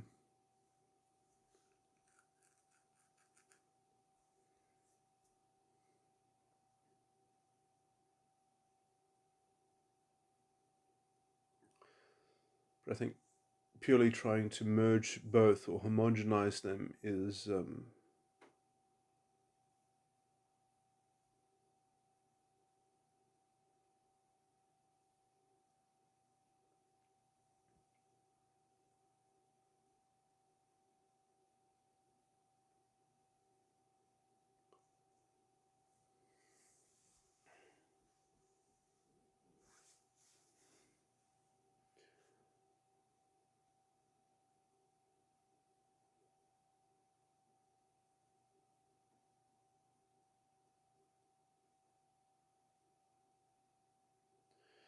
yeah, and I mean, the work that one does in the one, I think, is meant to be a kind of a bit of a signpost towards the other. But anyway, I'm getting much too esoteric. I wanted to talk about how, so if the subconscious is just a collection of beliefs, um, but what's also probably an important point here is that communication has encoded within it certain conventions which are essentially beliefs as well. And now I think that as long as you're good at cataloging and keeping an account of the kinds of concessions that one has made, um, in some sense, not like permanent concessions, but just recording and keeping tabs on the positions that one uh, takes, then you're very capable of managing your affairs responsibly, and sort of with full spiritual accountability, because you can just kind of it's much easier then to update and novate. I mean, I guess what I'm talking about is almost a kind of pragmatic way in which our identity or our worldly person is engaged in the affairs of the world.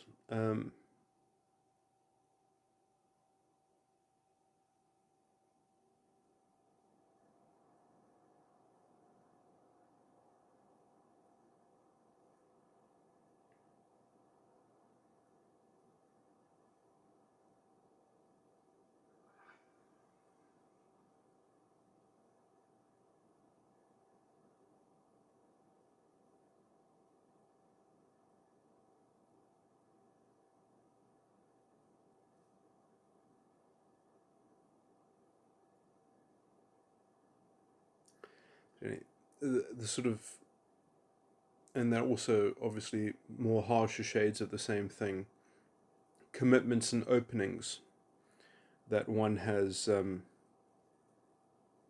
as baggage, as a kind of environmental potential, or that you have beliefs about your history that lead one into anticipating or expecting a certain shaping of one's ability to interact, or to, you're carrying it around in your residual self-image to some degree. It's a belief about the self, or how you are being. Your sense of being.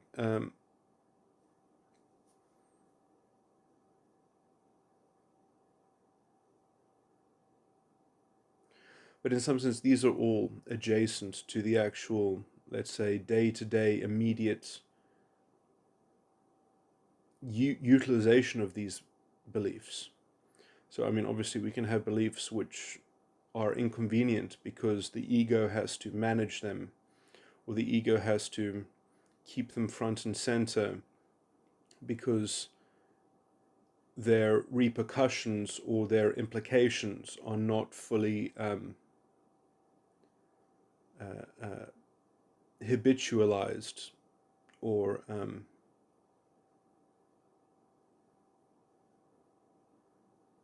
are not fully calibrated in their full implications, um, in their full implication. And so you're going to have a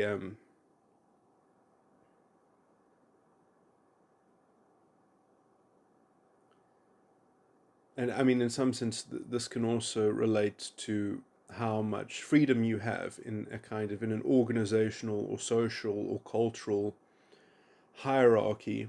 You know, usually everyone always has something above them, but in terms of how they relate to other people, I mean, there are often rules of decorum and procedural things that govern how people relate to those beneath them in hierarchies. Even, I mean, sometimes many power relations are inverted within many different dimensions and metrics of social strata, and etc. etc. I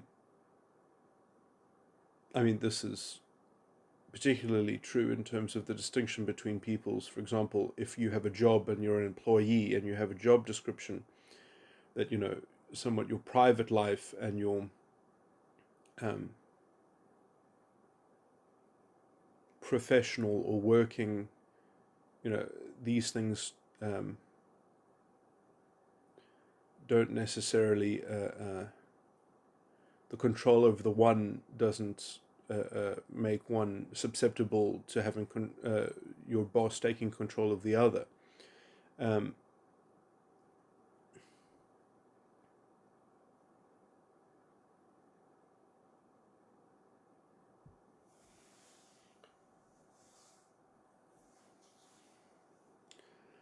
I mean, perhaps in the same way that sort of people don't proselytize religiously necessarily to people who are employees.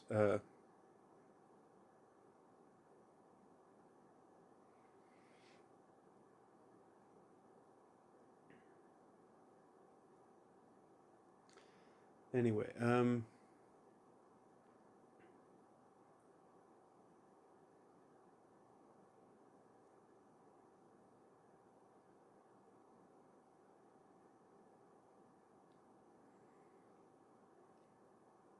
what is the point?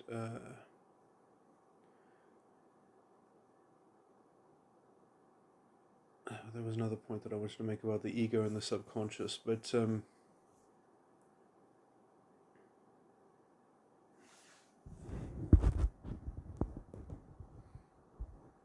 just look for it quickly.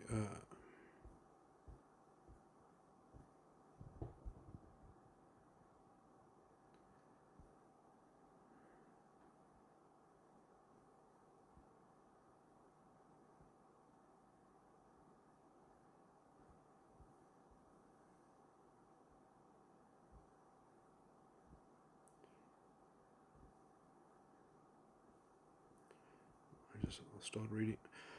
This was an answer that I gave to someone who asked me. So I said, well, the subconscious will be filled with beliefs about status and baggage of things like social status, beliefs that are linked to commitments and openings or vulnerability to environmental or external conditions.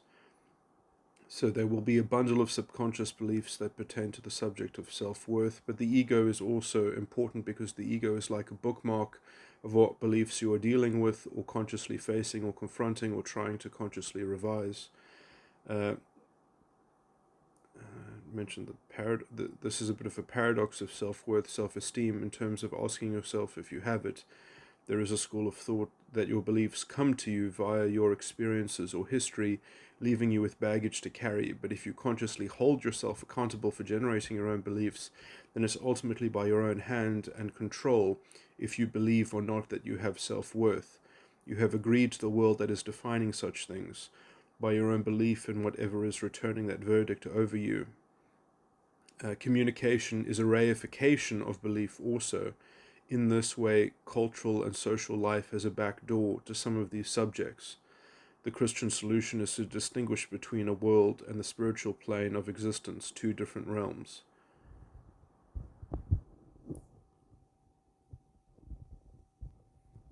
I guess this whole subject falls under the truth of the world versus the so-called reality of identity and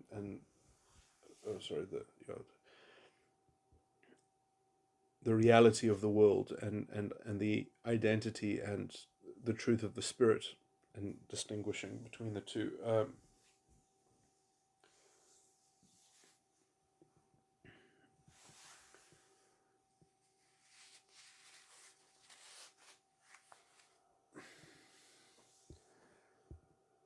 And so, in some sense, being able to play the game of the world and to be quick enough that it doesn't incept you, it doesn't sort of have a hold over you, and keeping conscious account of that separate um,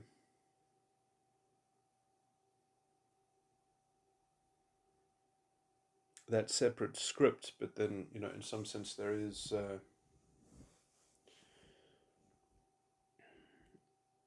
is a way of advancing that script or refining that script into, it's not as if it's a completely you do have an avatar in the world. You do have a node of expression into the world, and although it's not worth it to add your worldly voice into a worldly argument, uh, you can somewhat be a pillar of just distinction between the world and the spirit. Um,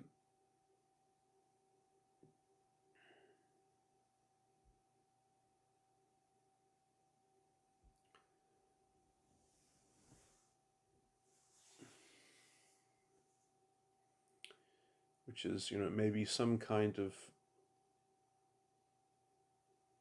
work that maybe I have in my political musings more precisely etched out and described.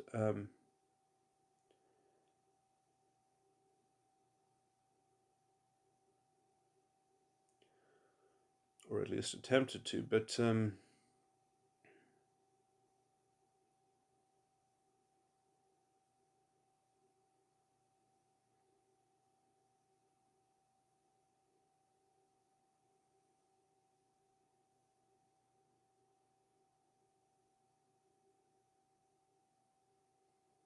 yeah, I mean, this I think is very deep in some. It's a complicated thing, the spirit of man and the spirit of God.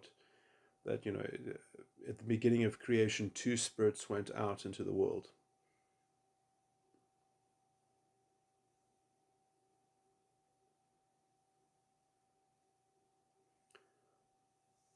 The spirit of truth and the spirit of error, and in some sense, you have to let there be a realm of man, of the spirit of man. Um,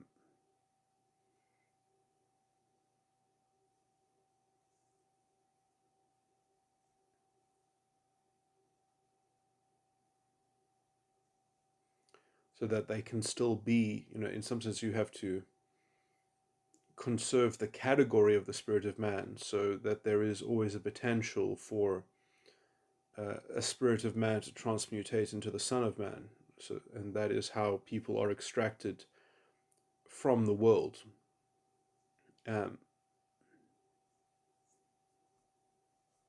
the little flock. Uh,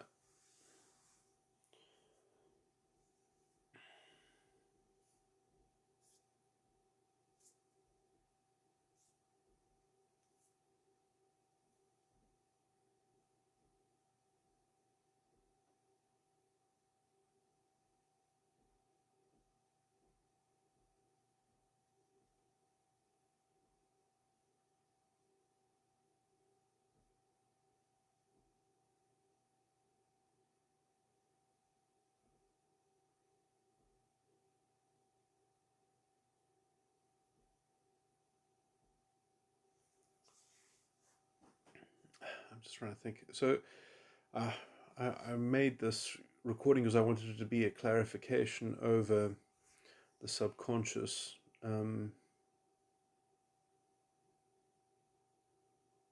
Yeah, I mean,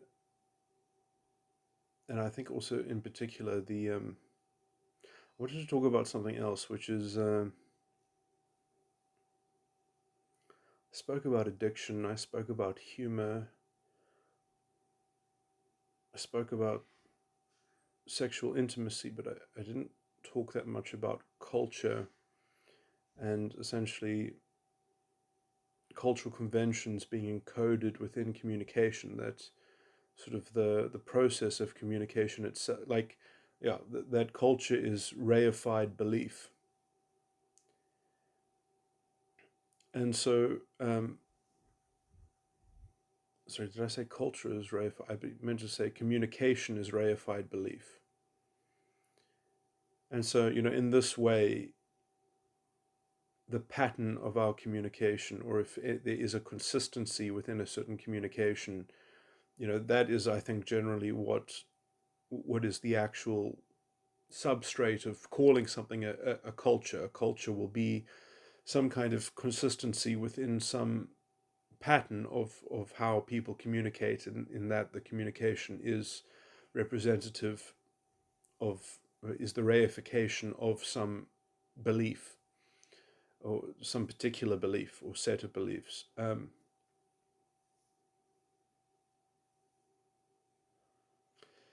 And I mean, in some sense, maybe it's not even so sophisticated, these beliefs, except that there's some kind of pattern of how trust is commodified, or, you know, sort of turned into a kind of social commodity, or a kind of uh,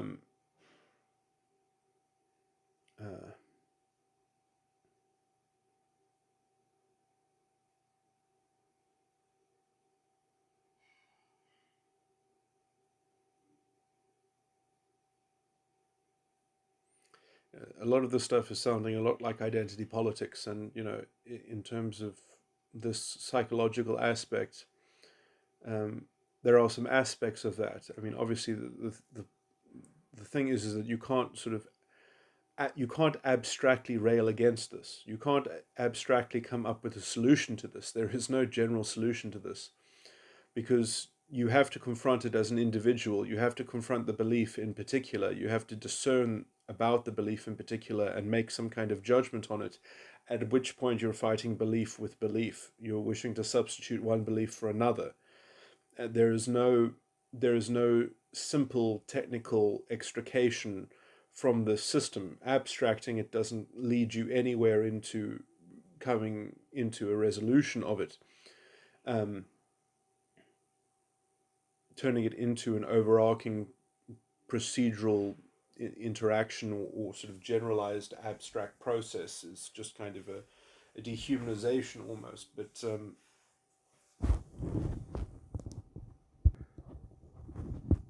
and in some sense, that is because the spirit itself will always come in a worldly wrapping. It can always appear to be worldly, and until it is unwoven by a spiritual discerning and seen with spiritual eyes, of a spiritual understanding that is of the same quality.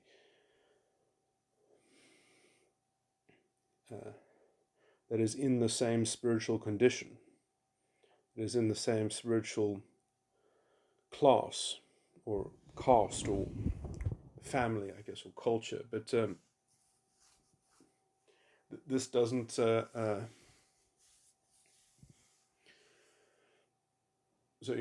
how you judge external appearances, how you. I don't think there can ever be a sort of a stable correlation of these things.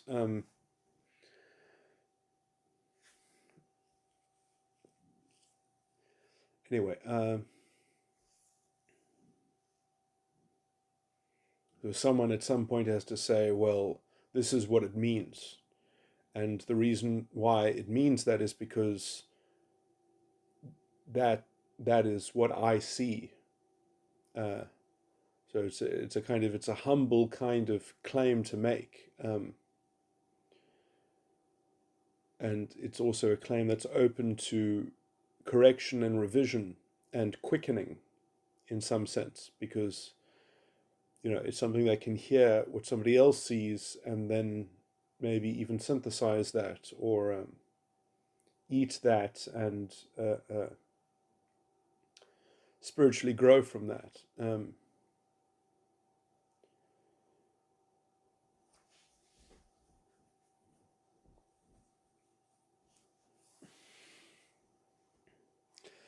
But that can only happen if there's a certain kind of metaphysical commonality in terms of the framing of these things, so that you don't have the obstacle of some kind of conventional authority that is dictating something. It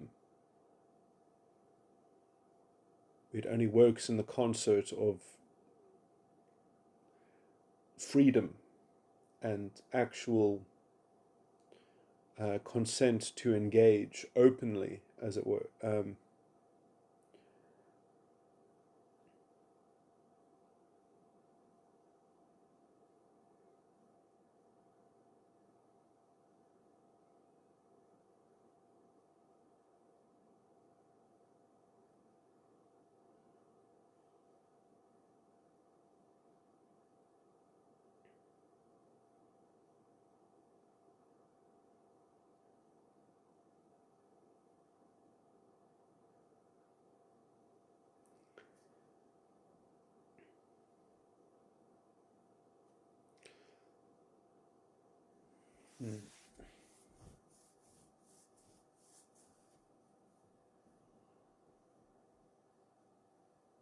And sometimes I worry that my own temperament, I perhaps know this about myself to some degree, maybe it's something that can be rehabilitated, but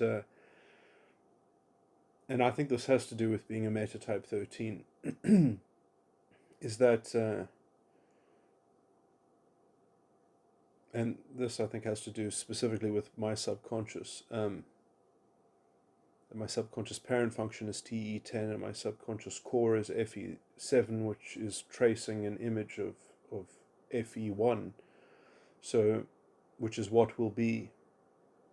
So I'm only tracking what will be, and I'm tracking it from the perspective of extroverted thinking, which is what shall be, what should be. Uh,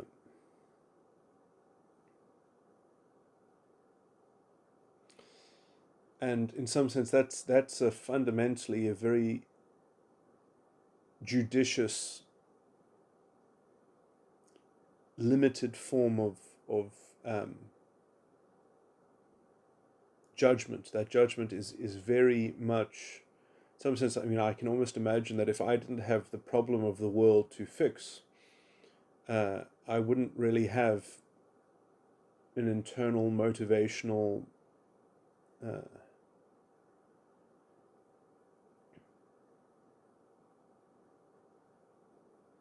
I mean, if I had the laxity to indulge in some form of just absolutely free creativity, Um,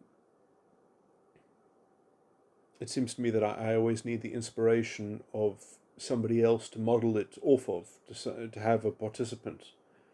Um,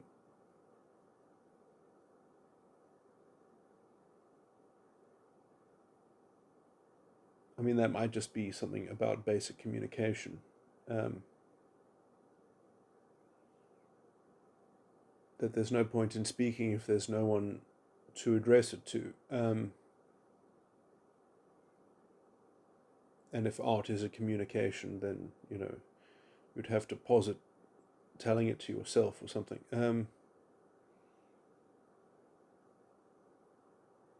Being the sender and the receiver.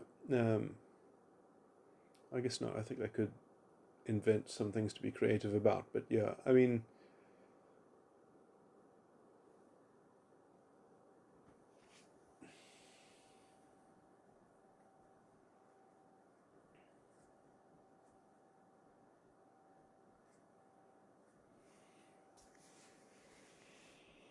anyway, never mind. I don't really know where I was going with that. But what was I saying before then? That the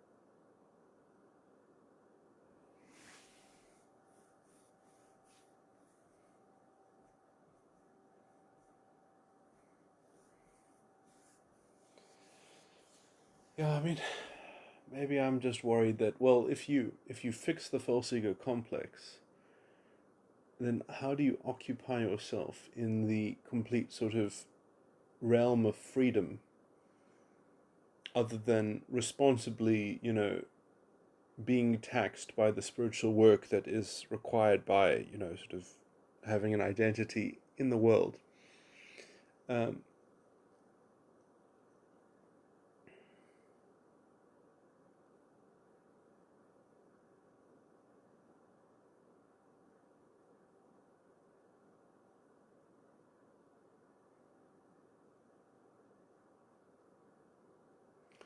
is there anything that you have to share on the spiritual side of things? Just some kind of participation in something? Uh,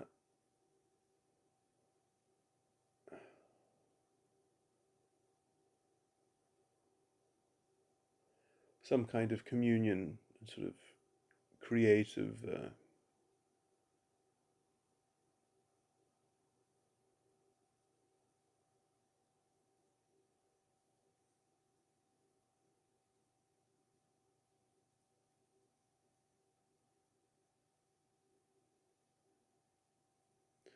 Sort of helpfulness.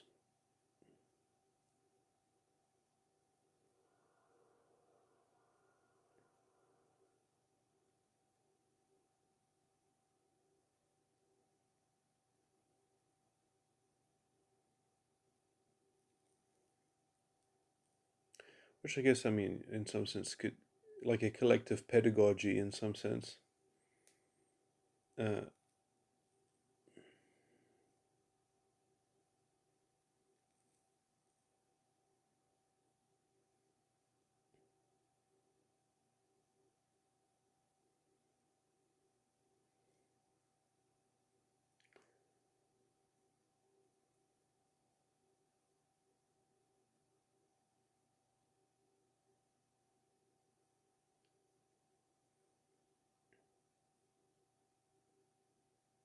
oh yes, what I was going to talk about is a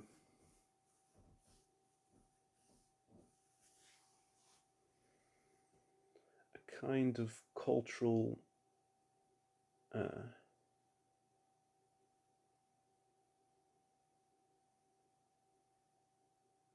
addiction, uh, something like that. Or no, no, I mean not exactly addiction, but just sort of those two concepts, combining them.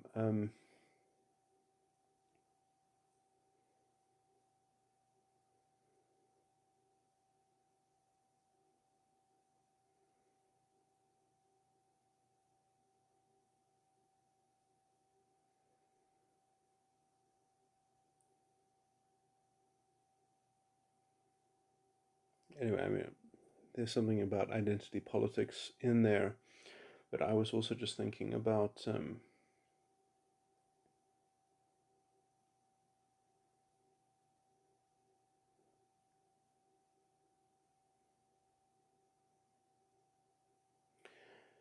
when people create subcultures.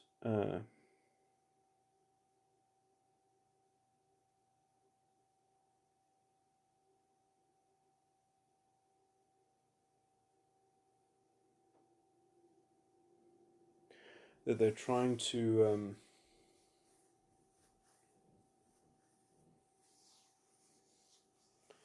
create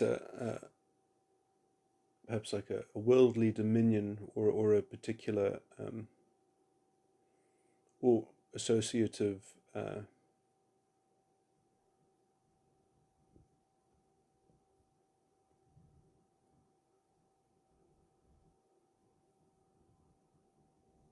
structure, which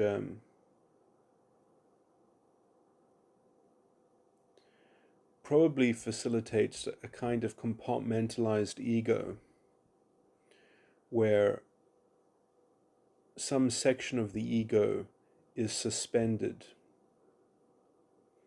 and while another part of the ego is sort of refracted, kind of not entirely that it's sort of, it's part of it is colored and part of it is sort of is translucent.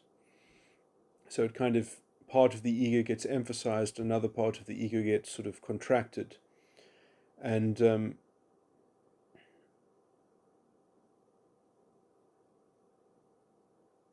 it sort of probably has an effect of either magnifying some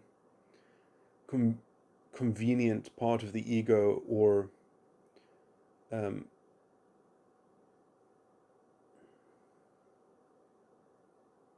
minimizing some inconvenient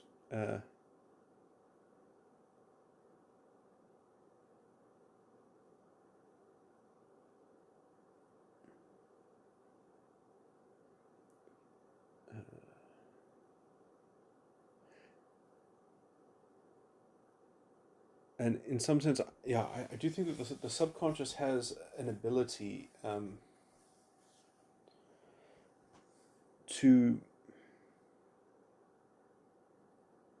I mean, I spoke before about how the ego can reframe the subconscious, but I think that the subconscious can reorder the value of its belief library, perhaps within a. Because I mean, I like to think that the subconscious is a kind of static structure, but at least in combination with the ego, there are probably multiple permeations, or, which can, in some sense, probably be regarded as completely distinct personalities. In terms of having people that have alternate, like multiple personality disorder, that kind of stuff, or they call it dissociative personality disorder or something. But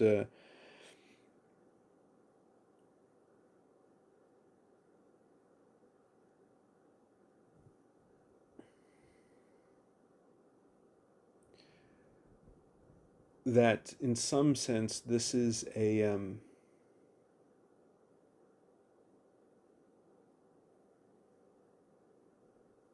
I wonder how the subconscious could even do that.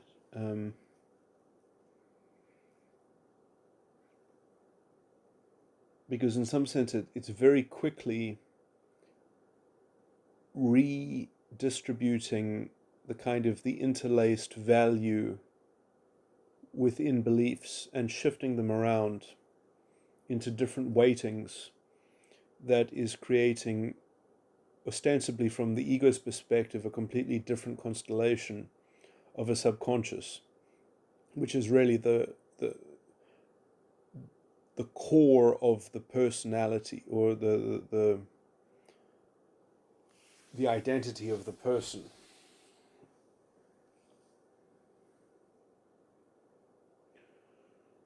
the first thought.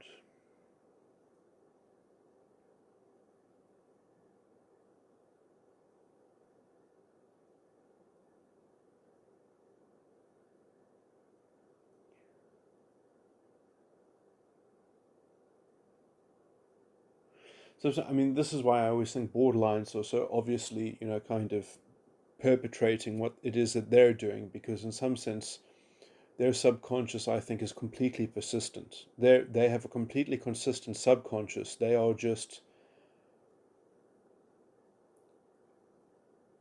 through their ego, they are reframing it radically in a very self-serving, tactical kind of manipulative program.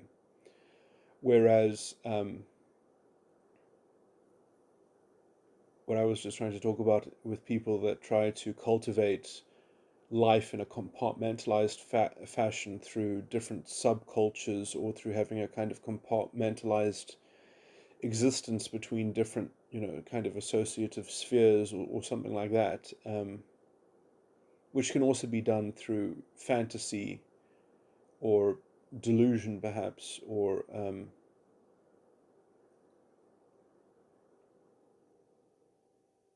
grandiose, perhaps,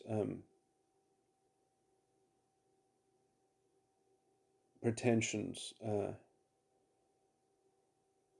having a kind of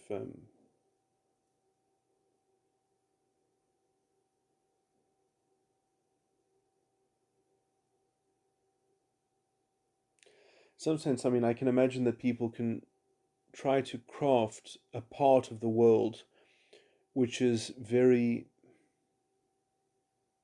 amenable to being a reflection of some other part of their subconscious. So, I mean, I've already said that the subconscious should be bifurcated between the world and the spirit. That's basically what is advanced by the Christian doctrine, and that homogenization leads to, well, I didn't exactly spell it out, but I think that homogenization does lead to very many problems of sustainability in culture and psychology.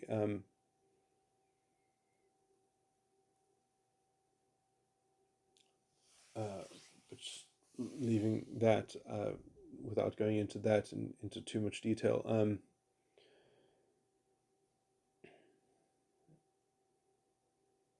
that it seems that most people, I think, have cottoned on to, or at least, we live in a very discombobulated culture, which is rapidly becoming more and more psychopathic and dysfunctional, and sort of a lot of borderline kind of stuff going on. But I would say that most people know that there should be a bifurcation, that there should be some kind of bifurcation between private and public. This is a kind of, it's a almost a sort of common sense thing, although that's not really what's represented anymore in the kind of cultural hegemon, and the strange kind of cultural demoralization and subversion. But I call it, the psychopath at the table, chairing the cultural discourse. But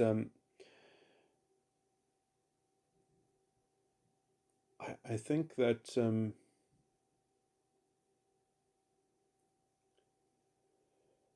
what people are trying to do is that they do need the distinction. In some sense, I mean, even this paradox, I think, plays itself out within the identity politics madness, where, you can see it very particularly in the fragmented metaphysics of the trans community, where, the kind of the non-political activists want there to be a gender divide, because they actually want to have something to transition to, and then there are other people who somewhat call themselves trans, who just want to be non-binary, and so, and that it's all basically subjective, and that there is no, quality, that the whole thing is just a social construct, and therefore no one else should be able to propagate that distinction, or have any ideas about what it means in terms of the essence of the gender, or something like that. Those become, they need to be controlled by some kind of sociologically enforced orthodoxy, or convention. Um, so there's a paradox there, or there's a conundrum at least. But and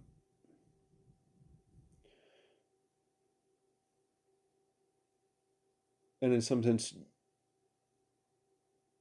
it's kind of on a social scale. It's what I was trying to talk about with people that try to create certain kinds of subcultures or enable certain kinds of fantastical, imaginative, delusional, sort of grandiose um, imagination that they are wishing to create between the bifurcation, which is necessary in order just to have a kind of baseline of having a stable way of having distinctions categorically and understanding things at all.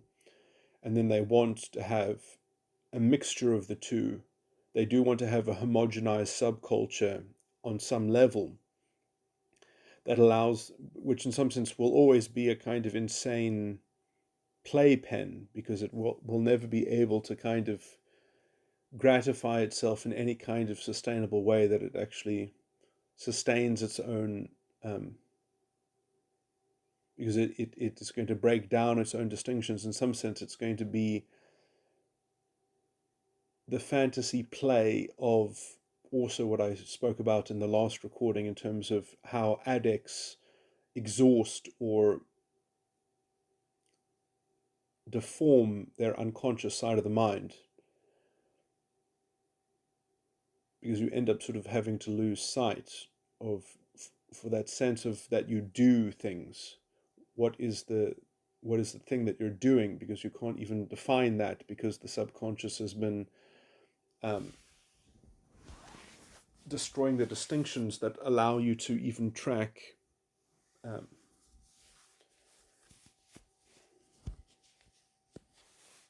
I mean, in some sense, you can't really have a subjective sense of what you do if it's already been done, if you already have it, or it's already part of your being.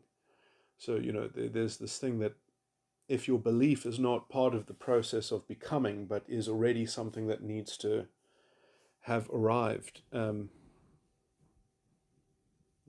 it should be already. Um,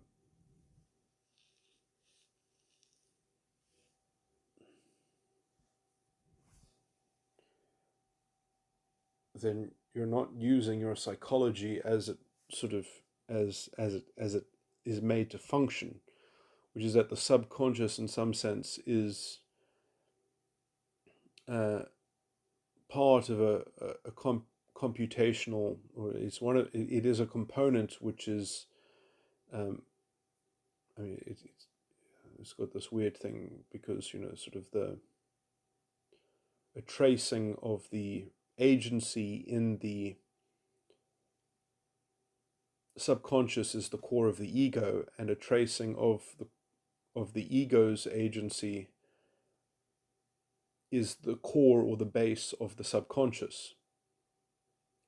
So the subconscious, your sense of be, is traced, the core of it, the base of it, is a tracing of the agency of what you have, uh, of the agency that governs what you have, and the agency of what you be, the agency of what you have is the core, and the base tracing of that is the base of what you be. So sort of be defines have, and have defines be.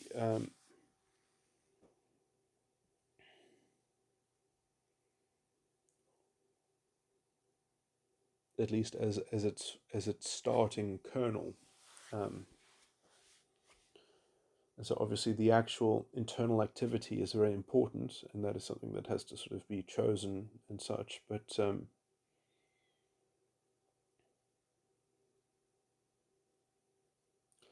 and I mean, these are age-old spiritual things. I mean, even in the Gita, in the Hindu scriptures, I mean, it has very wise philosophical spiritual truths, that I can't remember the exact English phrasing in the translation, but it's something like, wise is he who sees the action in inaction and the inaction in action. And in some sense, that is only appreciable from the perspective of properly contending with the subconscious, and holistically being deliberate and controlling over one's own mind, which is essentially, well, I've just said that the subconscious is kind of inextricably linked up with the ego.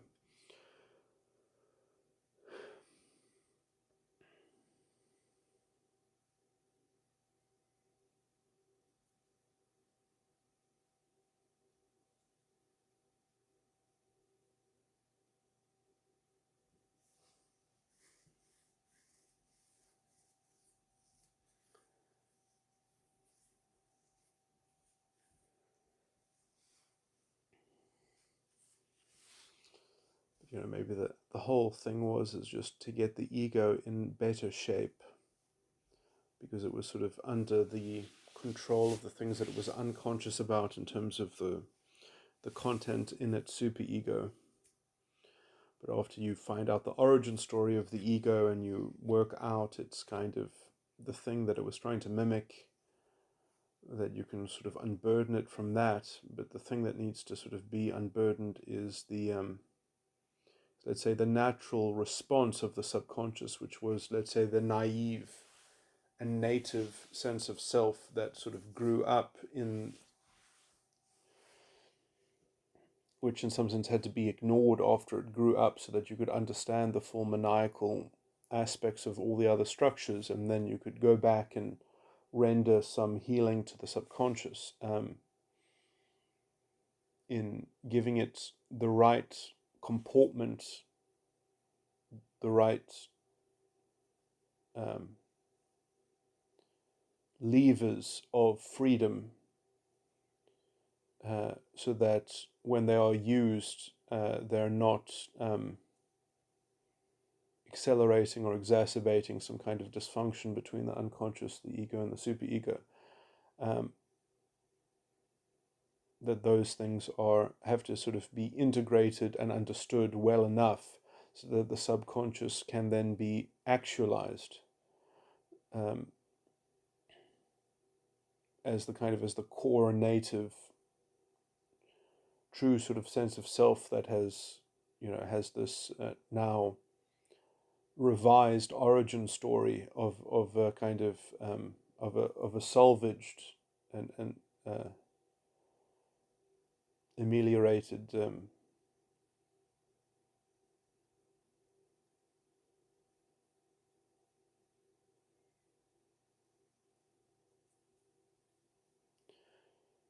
that its defects have been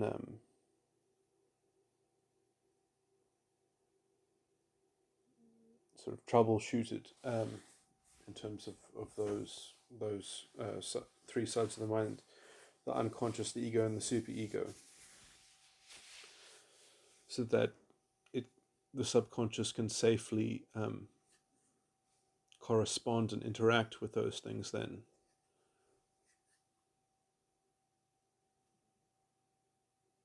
in a fully deliberate and self-conscious way, being self-realized. Okay, anyway, let me stop this recording now. I don't know if I covered what I wanted to cover. Essentially, the content in the declaration, which is toxic, because essentially so sort of, I guess what I'm saying is that the subconscious needs to acculturate itself to the already, let's say, conceptually cleansed rest of it, but the unconscious, the ego and the superego won't be fully cleansed until it has been, those toxic aspects that have been absolved from the declaration, because I think that the declaration the declaration is going to have essentially, within the bank of beliefs, there are going to be beliefs about the history and the baggage and the original decision making of these things. And so having the confidence of being able to clean up those beliefs or to update them uh, was not properly possible until, let's say, the conceptual mystery was finished, and then the actual particularized mystery of your own bank, of your own uh,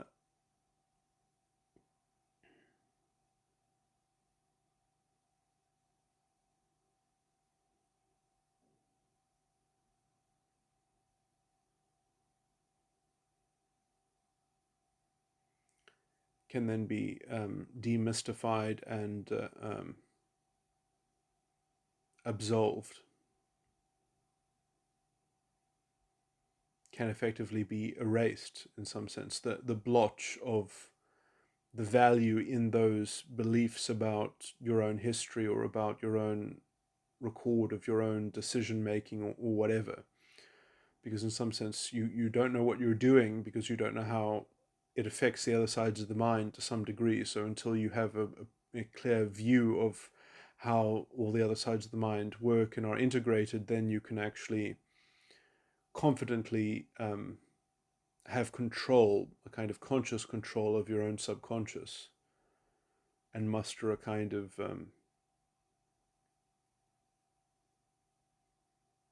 self-possession.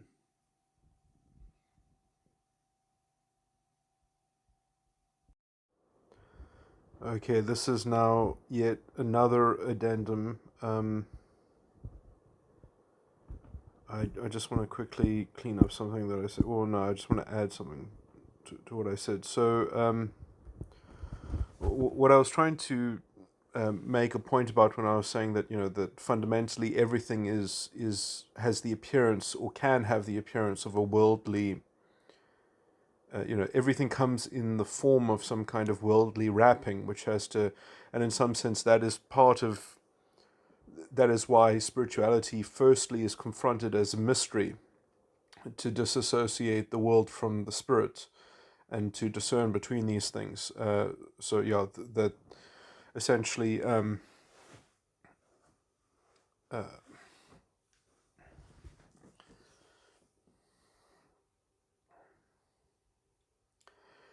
and I guess perhaps there is something between something like law and mystery that uh,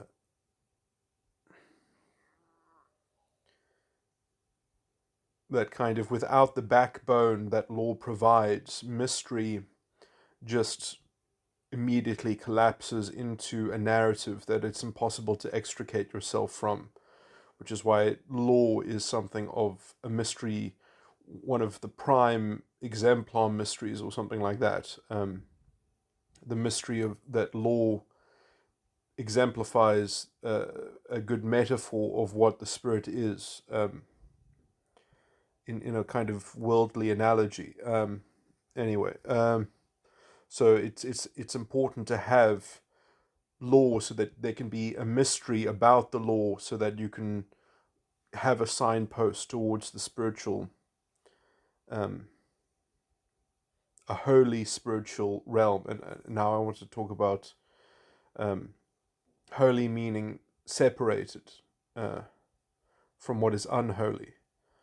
So that's kind of what I was talking about to some degree, in terms of having, when people that on some level have a bifurcated declaration or something like that, um, they have an accounting of, let's say, a private ledger and a public worldly account of their, in terms of their own beliefs, perhaps. They have some bifurcation within their own beliefs, hopefully, so that they even have the category of internal locus of control operating on some level, hopefully consciously.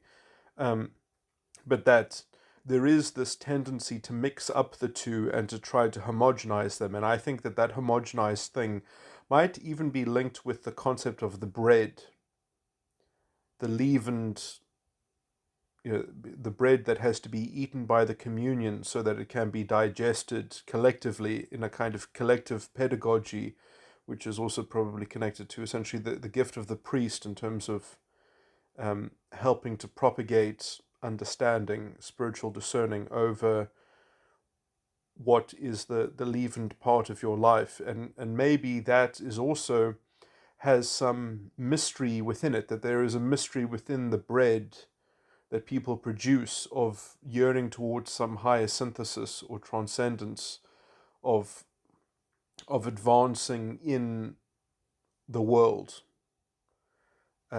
which is fundamentally a project which can never be perfect or complete, but that there is a kind of mystery of quickening in the bread that people produce, perhaps, or it's just a kind of, that we do have a need for a kind of collective pedagogy, a kind of spiritual communication and culture, and that makes up a communion. Um, and and that might also be because if we are plugged into a world which is essentially a kind of illusory sort of, which is full of arguments which are unresolvable and things like that, that in order to cope with that, in order to be quicker than that, um,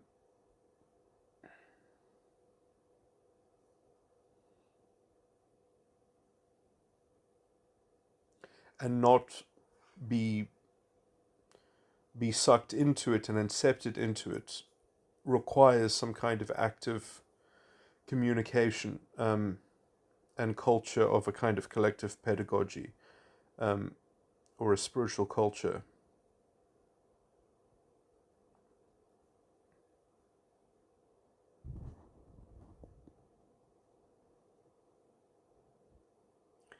So anyway, and to me, the most important, the highest value of why the world needs to be respected as a distinct category is because that is fundamentally hooked in on the ground floor into the respect for free choice and consent, essentially. And without consent and free choice, you can't have a holy spiritual realm, essentially. You can't, in some sense, one of the problems is that, I mean, maybe you could have it in some form, but you would never be able to, um, you have to have a way of lawfully distinguishing it so that it can be, let's say, secularly defended.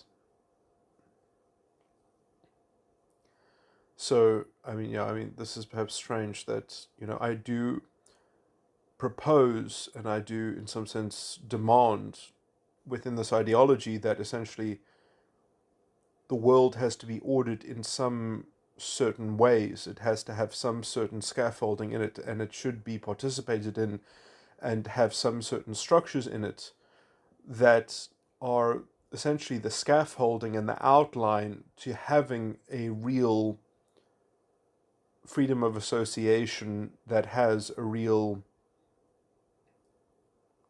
in some sense, it's just a husk, it's just a container. It's not meant to be optimized in the secular form. It's just meant to be a default that a default structure that allows one to clearly see a distinctive, distinguished thing that lives inside of that structure, but not of that structure. So, I mean, maybe it's sort of, but, trying to create a kind of society or to corrupt a law so that it has a kind of homogenized system, I think, is fundamentally flawed, because it will essentially mean that the distinction between spirit and world will just kind of become a giant collective narrative.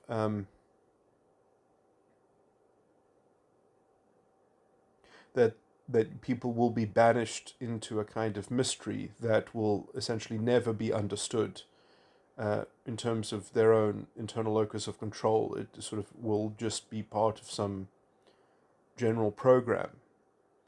So, like all of those characteristics and attributes, they have to somewhat be stored in how the world is ordered, um, so that it can contain uh, the vibrancy of the kingdom. Um, Anyways, there's a deep dualism that I'm somewhat relying on here. Um,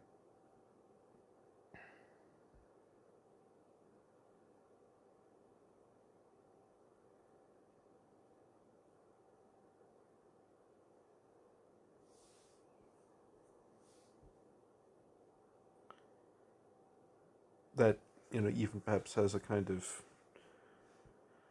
political or legal um, arm to it or manifestation of it, but and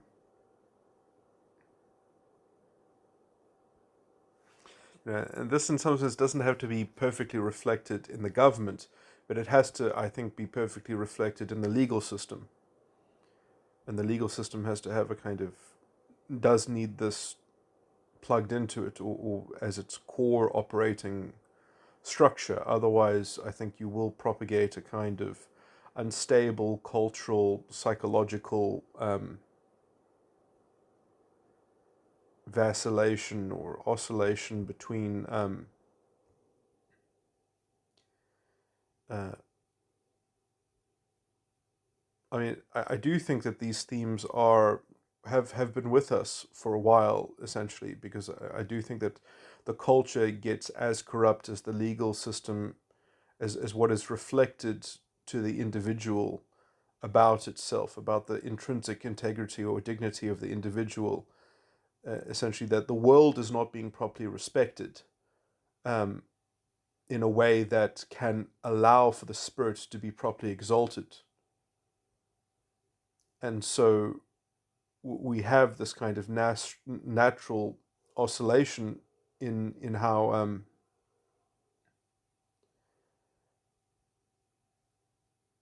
uh, people are trying to create political things that are basically a kind of homogenized traditionalism, or a kind of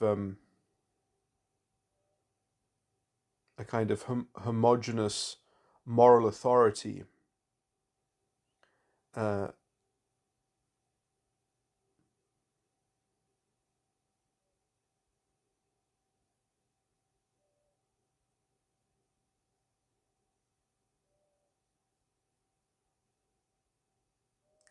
that is kind of collectively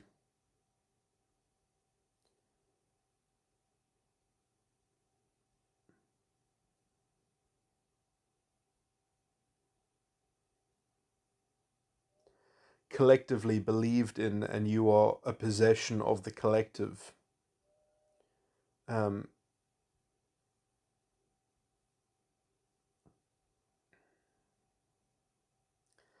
and so, I mean, if one thing that identity politics reveals to society, and to certain structures of legalism and governments, and frameworks of constitutions, is to the extent to which that the identity politics arguments pertain to those societies, that there aren't clear legal structures that people can point to debunk the identity politics reductionism, to say no, no, no, that's not actually how we work, because this is how the legalism and the rights of people um, empower the individual against the structure, against the system. When you don't live in a society that has those protections, that has those kinds of bootstrapped respect of free choice, then somehow I think that you are naturally prone to the havoc and the kind of argument that they are leveraging against your system, because you can't refute it, um, in terms of, well, what you might say is a kind of argument. Let's not get into your kind of narrative and your kind of argument, but that's not de facto how the system operates. That, like, in terms of how the system functions and how it operates, it has higher values, and it respects the individual, and it respects individual free choice. And if you don't like the system that is created by the collection of free choice, we're not going to throw that away. We're not going to throw that under the bus just so that you can perform some equilibrium experiment, that we can all be pawns in to arrive at some ends, in terms of the means are justified by the ends in order to reach some reset point that your narrative envisions, or something like that, because to do so would be to actually undermine how the system does function and how the system does properly exalt free choice and individualism.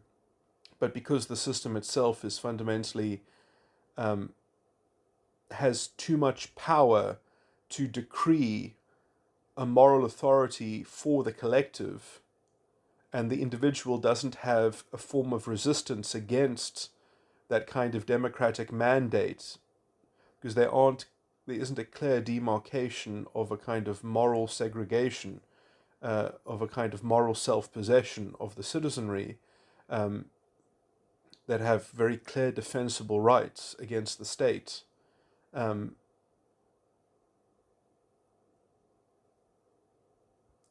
the general kind of intellectual sympathy that the identity politics person is demanding from people is, in some way, it resonates with how the state itself exists in some polities, in some political structures. That's how the state is there to deliver on some kind of sympathy.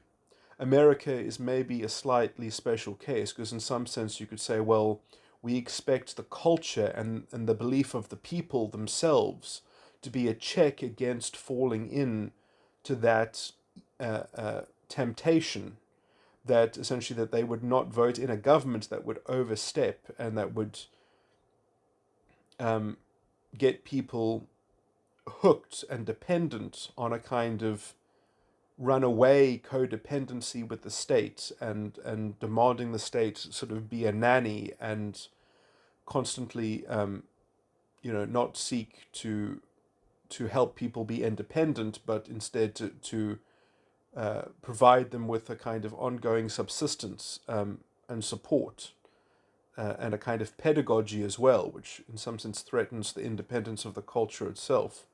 When your state, when your government is installing the morality of society, is representing the morality of society, then it seems, well, you've already set up the mechanism by which identity politics, is in some sense the apex predator of that gimmick, of that process that you've already normalized in some form, and that you only have a cultural resistance to in some token fashion, or in some insipid sense. But in some sense, I think this is what has generally led to the snowballing, um, sort of unraveling of political integrity in general, in terms of the functioning and the growing, sort of undermining and subversion of a kind of democratic literacy, in a kind of cultural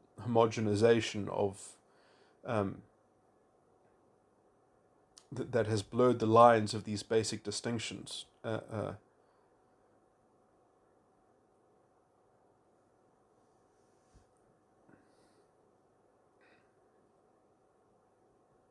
That in some sense, ultimately, it's like looking at the government to provide purpose to your life at the end of the day, that you become so atomized and isolated and codependent on the state to solve problems and to provide a kind of subsistence, that there is no,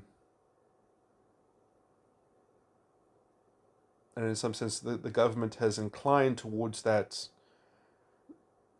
cultivating those sentiments because it gives them more reach and gives them more pretext in order to have more influence and more uh, levers of power and control over society, which obviously makes the state a natural sort of hotbed of sort of entrenched vested interests and sort of um,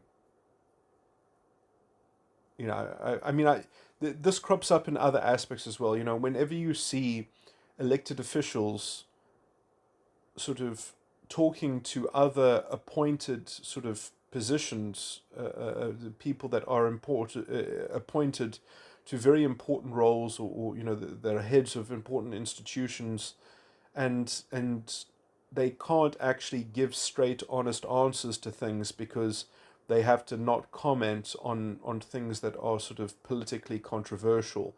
They can't actually issue clear answers to simple questions because they would seemingly weigh in on the political choice making or something like that, where there's this kind of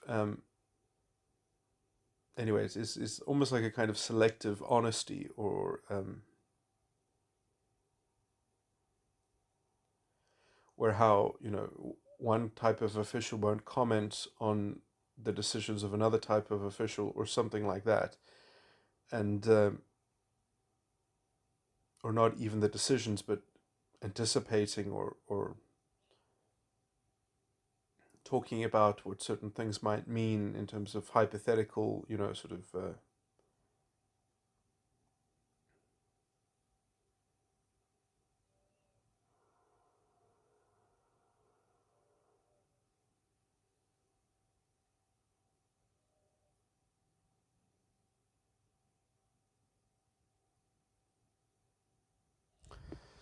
Anyway, I mean, I guess as a hard way to kind of just um, to say that basically it's weird when you've got people who are supposedly experts, but they cannot actually be honest about their expertise. Um, they can be honest to sort of to privately to private actors, but they can't be honest to public officials. They can't actually render decent, thorough, precise answers, to public officials. And so it's sort of like the government is always the lowest common denominator, sort of stupidest actor in the arena, while everything else gets to take advantage of its kind of self imposed ignorance.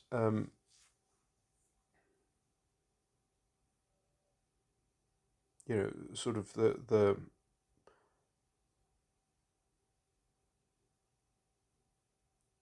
or ostensibly the government or arms of the government get to indulge in this kind of pretense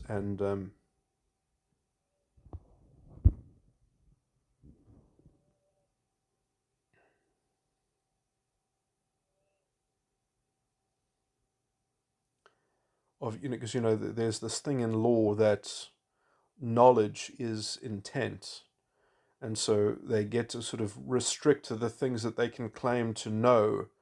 Everyone has to sort of be play stupid and sort of and cannot voice the something that the government can be said to be in awareness of, or anticipation of, or to have some awareness or knowledge thereof.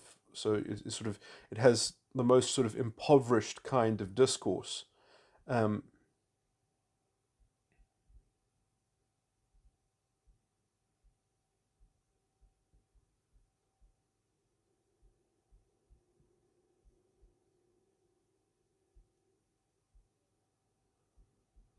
and it can use that kind of impoverished discourse in order to essentially allow itself to be the dupe or the mark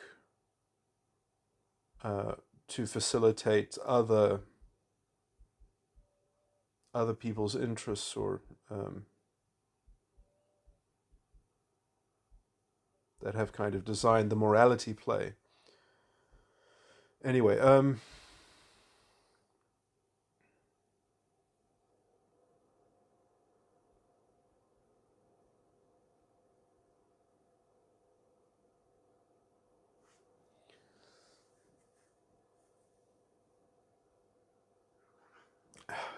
that's perhaps only thematically related. Perhaps that was too much of an irrelevant tangent. But what was I talking about? I was talking about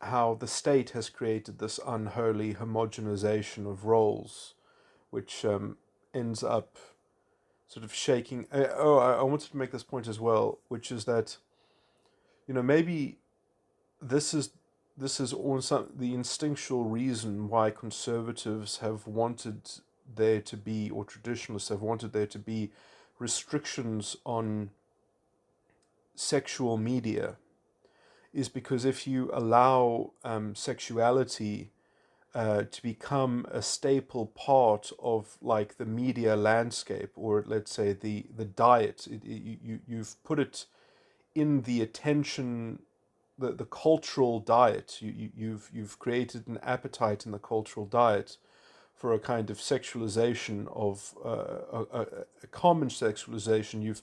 You've taken sexual content and image and energy. You've taken sexual energy out of the realm of intimacy, and you've placed it in a cultural conventional.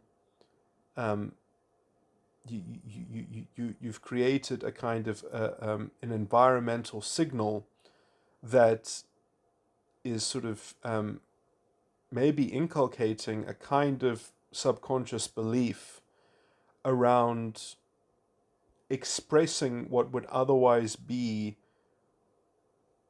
a deeply internal, intimate kind of thing, and you're turning it into a subconscious product. And in some sense, I think it might be literally blurring the line between, like, let's say, what I've called, sort of the private spiritual realm, and, let's say, the public law side. That you've tried to create a homogenization of these things, that sort of uh,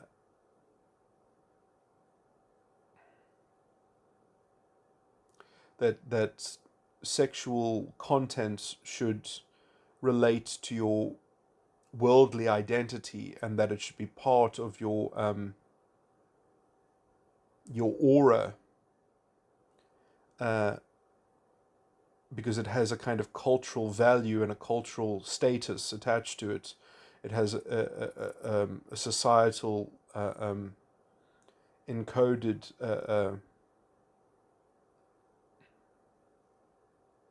belief of commitment or openness, or that everyone has some kind of conventional or imagined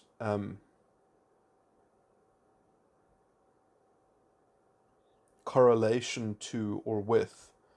And so you've in some sense invited a kind of unholy mixing right there between opening up the internal locus of control into a cultural expression, a culturally signaled sort of worldly identity that is kind of, that you wear on your sleeve, that you can't and under the weight of the publicity of that sexual content, or that sexual energy, is that you've actually you've created an obstacle or a clutter in terms of reappropriating that in terms of the private, intimate sphere. You've essentially you've created an obstacle in people's individual intimacy, because of creating a kind of a conventional reification, um, of similar subject matter. Um,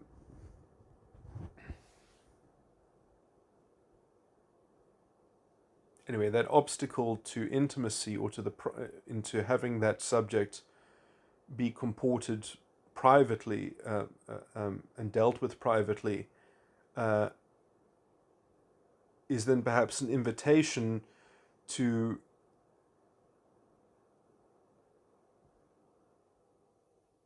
merge other aspects of one's private judgment, private spiritual judgment, and to make a worldly identity out of it, to make, a social mask out of it. Um,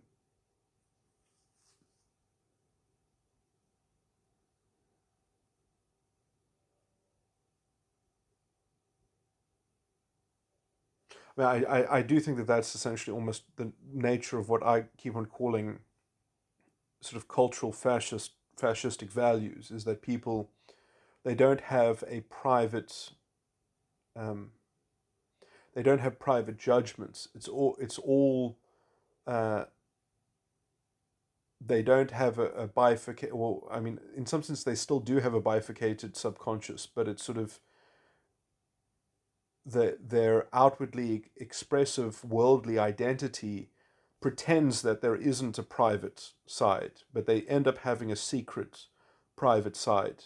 But instead of everyone knowing that people have a private and a public face, that they have a private and a public person in some sense, or a spiritual private judgment and a worldly identity, instead of knowing that they have that bifurcation, under the fascistic thing, everyone pretends that there is only a public identity, a worldly identity that is homogenized, and then they have a kind of secret, private spiritual judgment, which is so beleaguered and so insipid and pathetic that, sort of, if they have intimacy, it's of the most vulgar and crude, kind of connection, because they have to the only sort of content that they have to play out and to explore and to hypothetically re-engineer around their ego is essentially, the narrative that, frames their subconscious being, which is, so homogenized into an external morality play that, they have to try to probably find some theme of love within subjugation and submission, and, sort of kind of dominatrix stuff, things that, you have to, uh, try to imagine that there's some force of love in some kind of, overt, controlled narrative, and domination. Anyway, I mean, I'm using a stereotype of the kind of dominatrix, but, anyway, I mean, some kind of very simplistic theme like that, and or some other vulgar type thing where they even perhaps try to mimic, let's say, regular gender relations as a kind of, as an ironic, sort of thing, which they can't even participate in as they go through the mockery of it, because it's just a kind of, they are judging it from their public worldly identity while it's happening. They're going through the mechanical sort of, supposed play of it, but at the same time they're not even actually playing it out. They're actually judging it immediately as it's happening, as a kind of, as a way to denigrate the participants, uh, um, fulfillment of that. So in some sense they're half playing along, but you have to be fully playing along, so that they can kind of parasitically judge you for actually simulating those relations which they are trying to sort of ironically play out and explore, because denigrating that or criticizing that is the basic sort of is what hinges their worldview and narrative. Without that living through that denigration, or enacting that denigration on a personal scale, they and you know they really have to sort of convert it into a form of abuse in order to make it empowering to their worldly identity. So they have to reframe the thing that they try to. I think there's probably a variance in that in some of the in terms of the false rape allegations, that they kind of they are weirdly courting a sexual liaison that they are sort of half-hearted about, uh, because they sort of they want the narrative to be about them, and they are like literally going through the motions of creating a murky enough sort of borderline um, uh, what's the word that means ambiguous. They're trying to propagate an ambiguous event, which then they can um,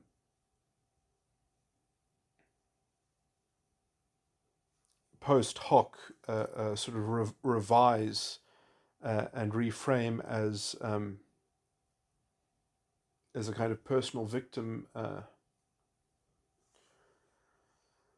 Anyway, this is. I mean, I could probably try to describe that more. But I mean, these are some of the ways in which I guess the subconscious can be used in order to kind of jerry rig the rest of the sides of the mind. I guess that's the theme that is shared in all those things that I just spoke through. But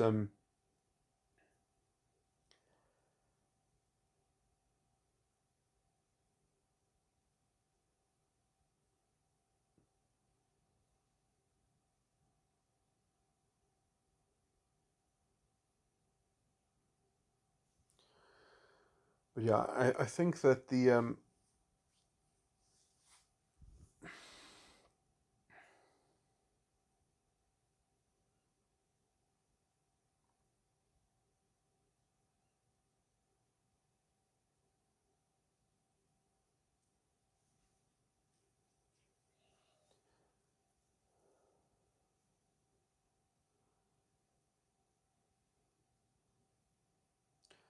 I mean it's tough to keep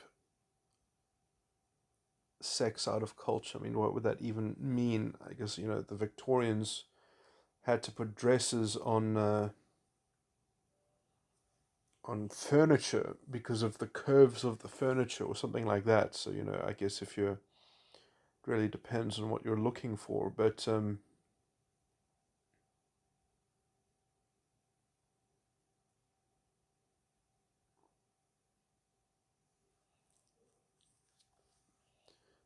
what you go looking for, you end up finding no matter what. But I mean, in some sense, in the Victorian age, the sort of if you just look at the difference in how men and women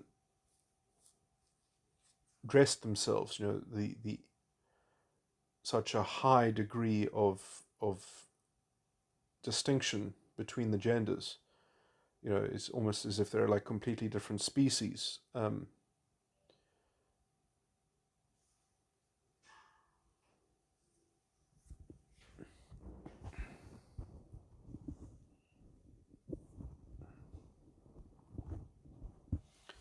So all of these things are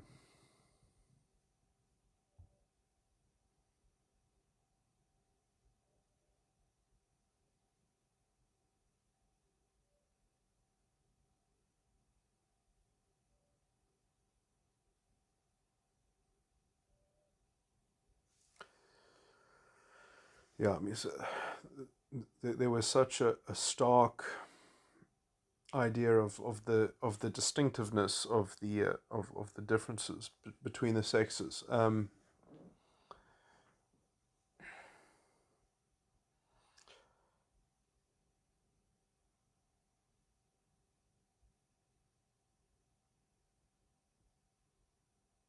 That now has decreased, and that sexuality has become a staple of the cultural diet, uh, a kind of publicized sexual content.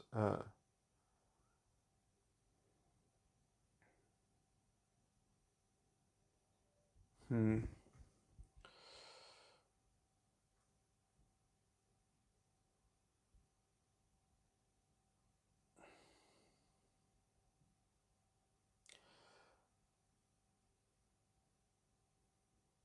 I wonder.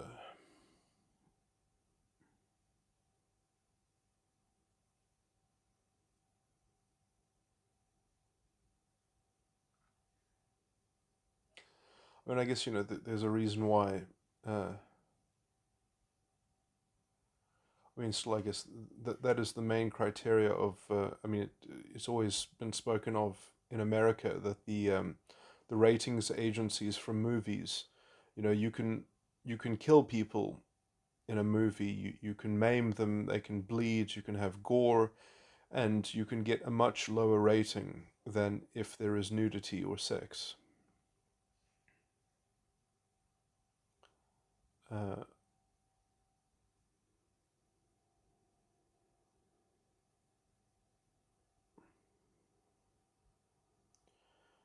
which is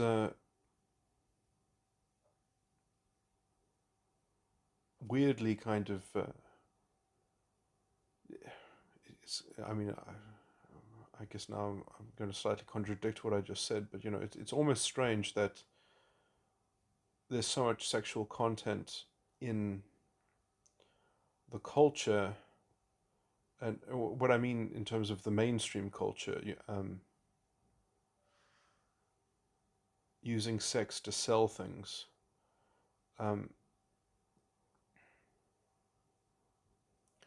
but not allowing young people to see in movies depictions of sex in the context of like relationships and intimacy. That you're depriving children of seeing examples of, let's say, uh, of contexts of, let's say, natural intimacy, but then they're exposed to sex only in terms of its kind of cultural commodification. Is perhaps exacerbating the issue that I was underlining. That sex is given a kind of cultural commodity, that the sexual energy is related in terms of a kind of cultural conventional power or influence, or that there's a kind of collective belief around it, and it's completely disassociated from the private sphere. You can't, because I mean, in art, in movies, you would hopefully want to see um, some kind of context of sex and love and intimacy and pair bonding or something like that. But children can't be exposed to any of that. They can only be exposed to the tawdry cultural, social belief in, sort of communication, encoded belief around it. You can't see its kind of particularized, personalized, artful kind of example of it. Um, so I guess I'm not saying to. I guess what I'm saying is it's not. I guess sex is obviously something that people have to learn about at some point, and things that they have to come into awareness of, and usually it's something that's going to happen somewhat naturally around puberty, in terms of the huge surge of hormones that pubescent children have and such, and to. So I mean, I was going to say, in some sense, it might be impossible to completely remove sex from the culture, but I do think that it has been the kind of cultural object that it is, the kind of reification that it has in our communication is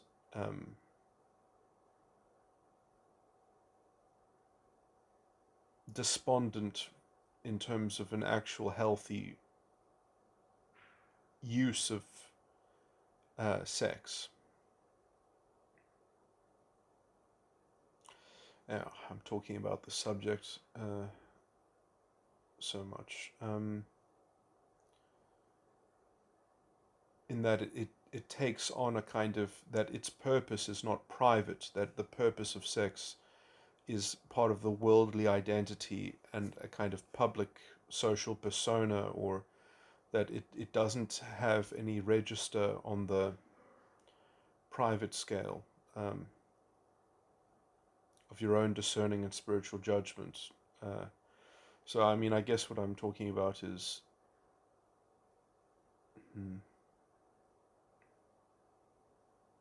somewhat problematic, because I mean, this is slightly experimental, because I would, in terms, or speculative in terms of what I'm saying, because I do think that, I mean, it is generally regarded in sociological, sorry, not in psychological things, that basically around puberty, um, what happens, how children get inducted into their own sexual feelings is what they essentially normalize. So their early exploration into sexual matters is what um, uh, uh, I'm mainly talking about boys, actually, because generally regarded that women have a lot more leeway and variance, that women seem to be able to uh, modulate themselves into participating uh, into the context which is laid down. They can somewhat anyway. I mean, these are some of these things that I'm saying are basically generalities, but boys in particular are uh, develop associations with their sexual experiences through their early sexual experiences, uh, which they generally it's probably just has to do with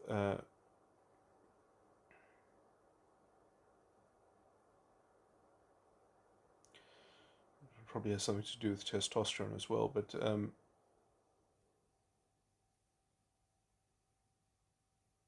that their subconscious has to be much more extroverted.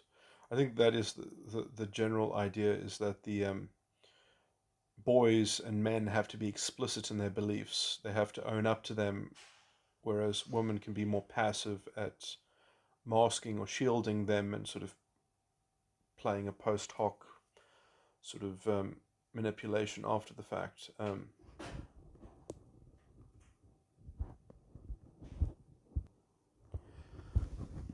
Well, it therefore might have to do with the fact that there's something about the masculinity, or again, it might also be something about testosterone, about having to advertise, or to, in the same way that, the general gender, um, sort of the social compact is that, boys have to make the advance, boys have to do the active part of the courtship, um, that means that boys have to be primed in order to uh, induct boys, perhaps, in terms of their social uh, role as masculine entities, then have to kind of know the deal that they are the ones who have to induct someone into a sexual context if that's what they want. So they have to be primed in knowing what counts as their sexual context in some kind of they have to sort of initiate that communication, and so they have to think about it. They have to internally inscribe it in some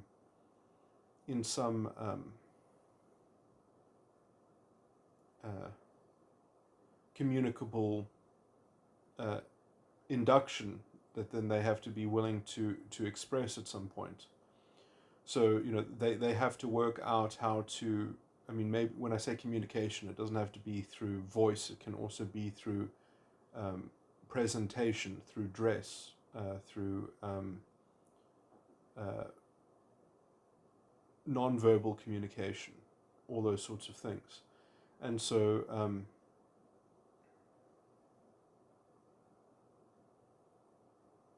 that might mean that how a boy defines sexuality, therefore, is much more a part of his embodied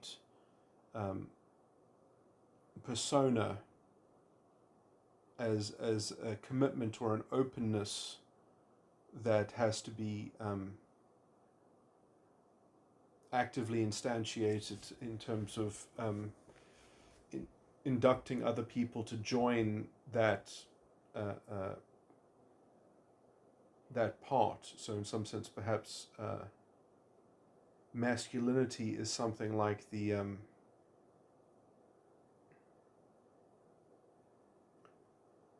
archetypally speaking, perhaps the container of the of the sexual intimacy,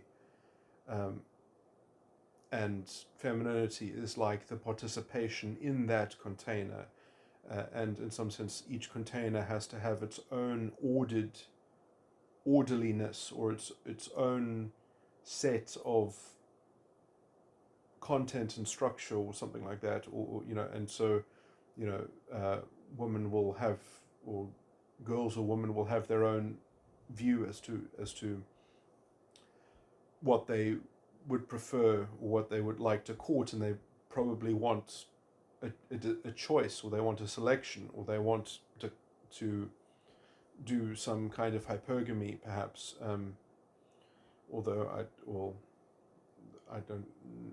Hypergamy doesn't necessarily interact with intimacy in any direct fashion, but in some sense, I often think that hypergamy is perpetrated by women who essentially have no capacity for true intimacy. But anyway, or they don't take intimacy seriously. It's already playing second fiddle to some more autistic or solipsistic kind of self gratifying subconsciousness that isn't wanting to really connect to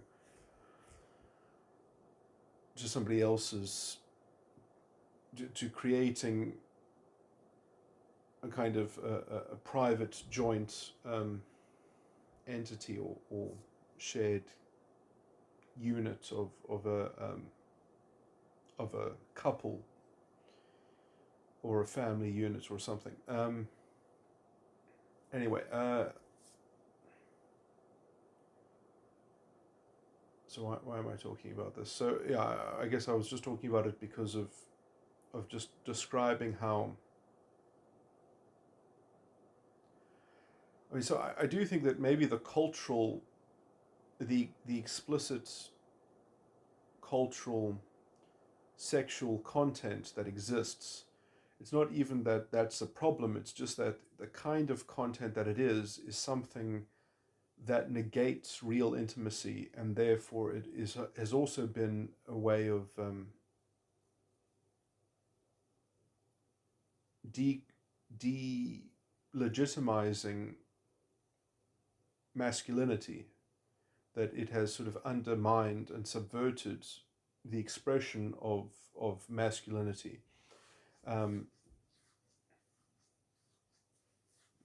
and women have consciously undermined, in some sense they have actually, with a very kind of selective ideological feminist impetus, they have actually directly dissected and delegitimized masculinity, that so much so that they have even broken their own capability of having any kind of real intimacy, I would even argue.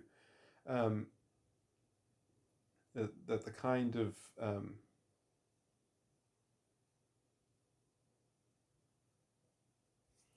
it's weird, yeah. I mean, that they're instead having this kind of addiction to a kind of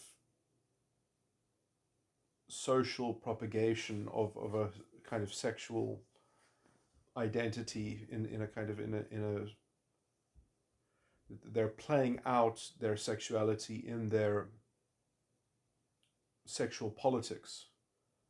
Their sort of their sexual expression has been converted from intimacy into a political game, essentially. But also that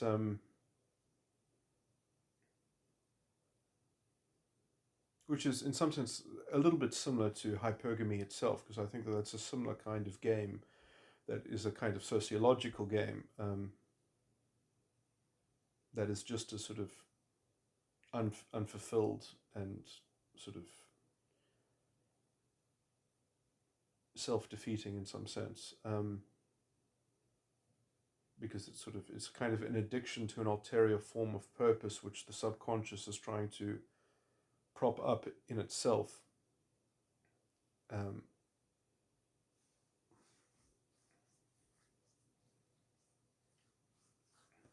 by kind of sort of trying to control the ego itself, or some kind of project that displaces the ego.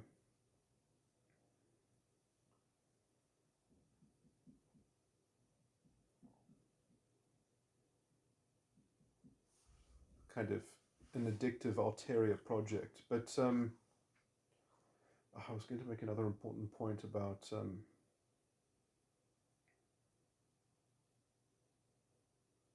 what was the other point I was going to make?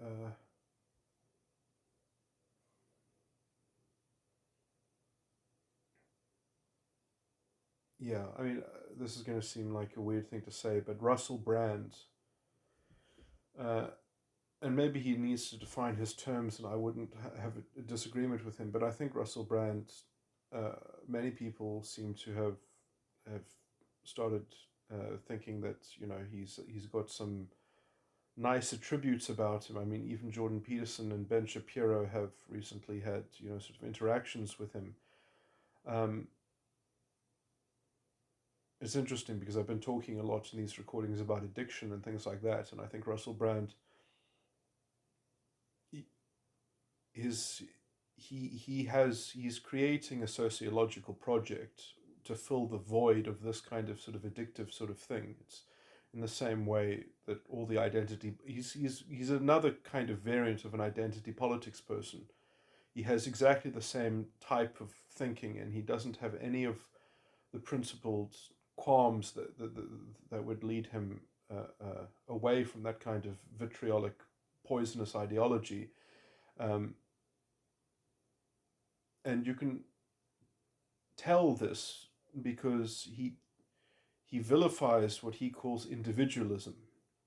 And maybe he could clear this up for me if he spoke about what he means by individualism, because I mean, obviously, you could say that, yeah, everything is toxic, taken, that, if you mean by individualism a kind of self-indulgent solipsism or autism, yeah, then individualism is bad. But to say that, like, societies that are individualistic are, sort of intractably evil or something like that, I mean, I think that individualism is an absolute necessity for the secular identity, for the worldly person.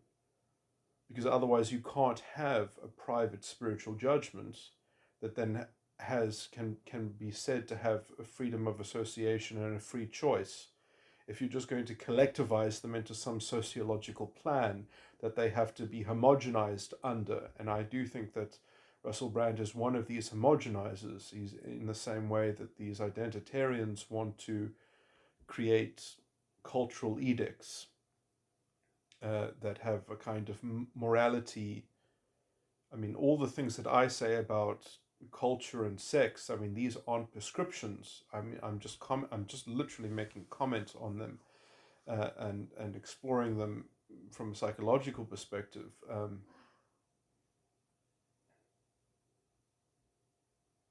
Maybe I'm slightly hypocritical because I think that then you could make certain kinds of arguments that, well, maybe we should have movies that have some kinds of sexual content that has a kind of artful intimacy exemplified in them, which obviously not very young children would watch, but which would would be, you know, they could be rated PG-13 or something like that. Um,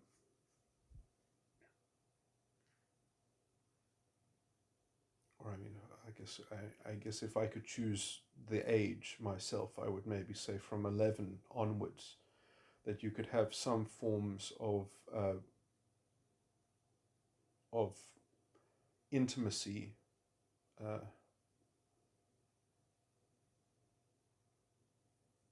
exemplified on through media and movies,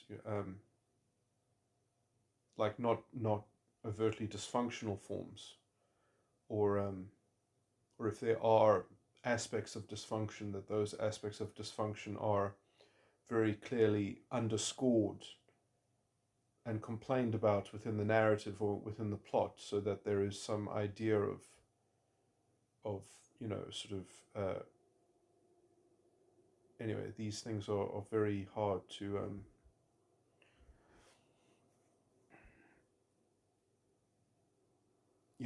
you would have to have narratives or plots that weren't too sophisticated or complicated, etc., etc. But anyway, um, that I think that there is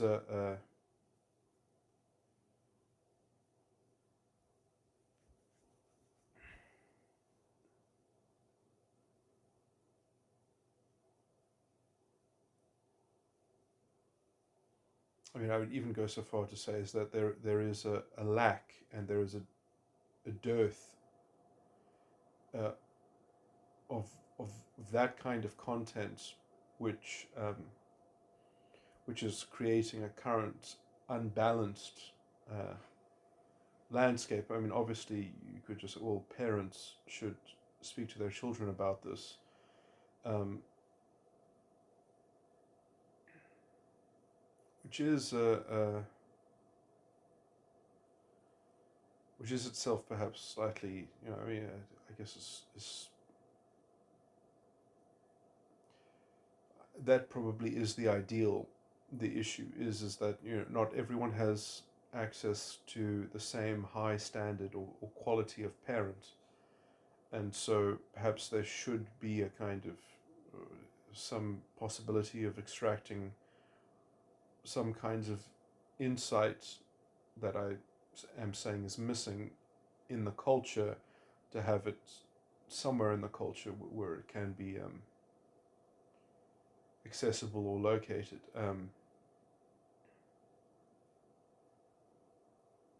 Anyway, it's not the same thing as making a kind of movies of indoctrination, and making those movies mandatory for children to watch. It's not really, that's not what I'm proposing or advocating for.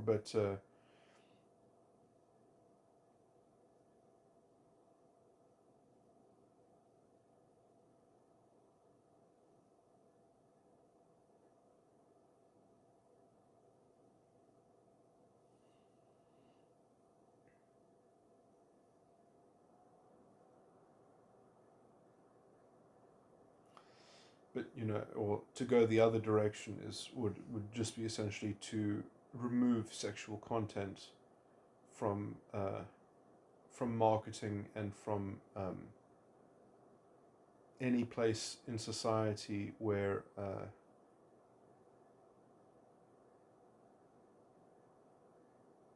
in some sense, because it would probably be important not just to remove it for young underaged eyes, but also because young adults could be similarly, let's say, entrained or entranced and create their own kind of cultural. So in some sense, it's not so much about the direct exposure of the children to, let's say, sexual advertising or sex appeal and advertising or something like that, that creates a kind of a conventional obstacle or a kind of, in terms of some sexual subject related to some attribute that's being used in a culturally influential way, so that it's regarded that there's some kind of collective belief about it, but that it's about essentially it's not about the direct influence that image has on the percipient. It's about the collective cultural, or at least the appearance of a cultural consensus. Because you see, when you're seeing something signal to you, like if something is in mass, what's the word? When you are being marketed something, you are not being told. You're not only being told that this thing is desirable, or that you should want this, or that you might want this, or that this is already some solution to some problem in your life, but you're being told that other people like it.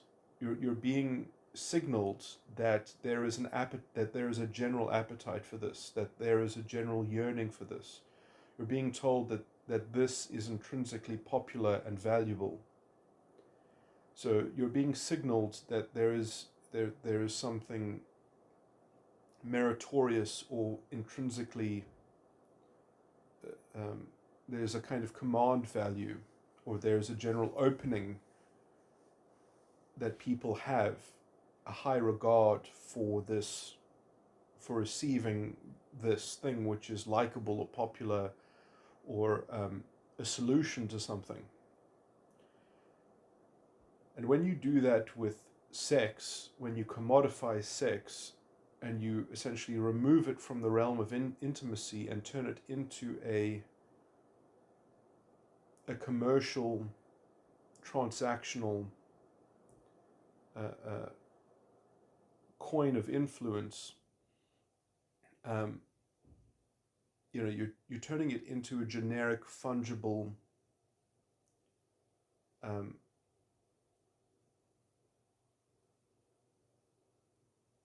it becomes unparticularized, it becomes unpersonalized. I guess I'm repeating myself.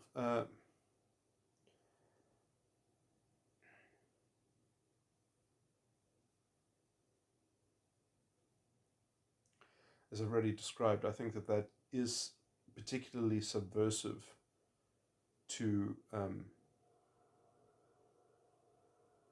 archetypally male sexual energy, or I mean, it's not true that men are always the initiators and are always the person inducing the other person, or inviting, or suggesting, or being explicit in some sense, and the other person is just a kind of passive recipient. And in some sense, I do believe that people have to have both aspects in order to, because I mean, otherwise you don't even have an appreciation of a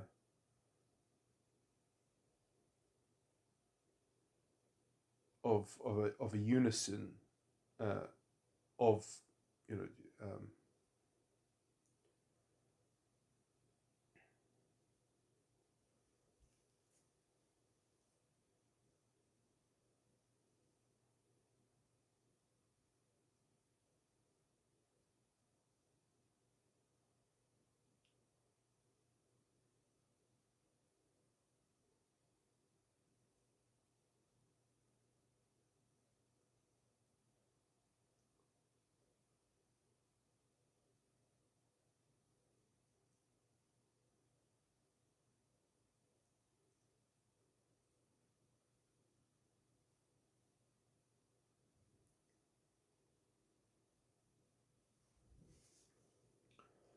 Anyway, why am I talking about all of this?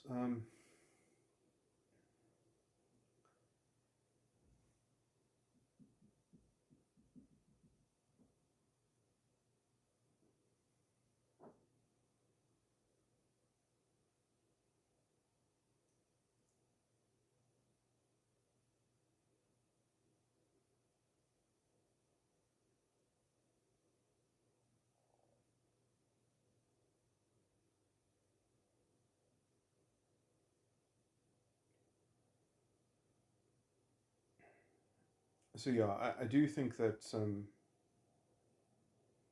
the dysfunctional variant of this is to try to have a kind of sociological program or project or plan of a kind of enforcement of something which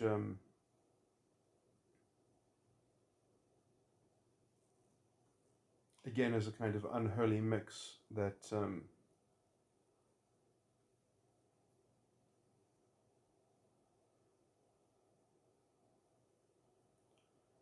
some sense is trying to achieve this kind of sexual gratification of attainment of high status in the worldly identity um, by projecting some kind of politics or some kind of program or project uh, of, of a kind of sociological sanctum. Um,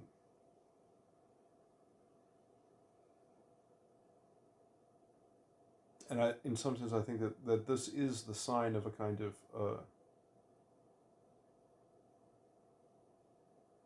a misdirected idea that because you aren't confident enough within your own spiritual understanding, you have to sort of go and conduct some overt revolution.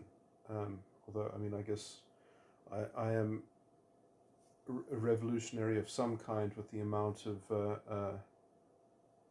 comments that I make on illegitimate government systems and how I wish to see them reformed because they are fundamentally not fit for purpose and lead to bad outcomes. But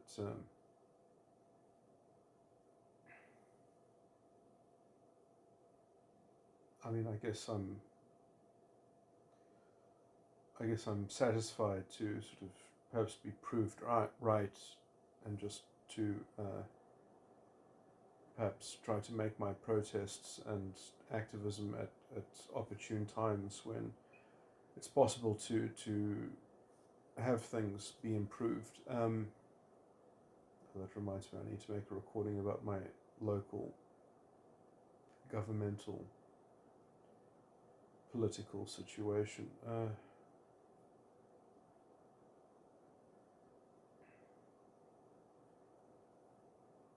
So yeah, I mean, I guess it's problematic because what I just said, I certainly would probably, I mean, I'm literally trying to advocate for a judicial revolution in my country. Um, but it has peculiar and particular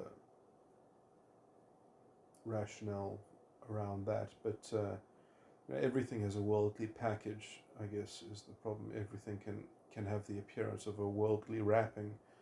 Uh,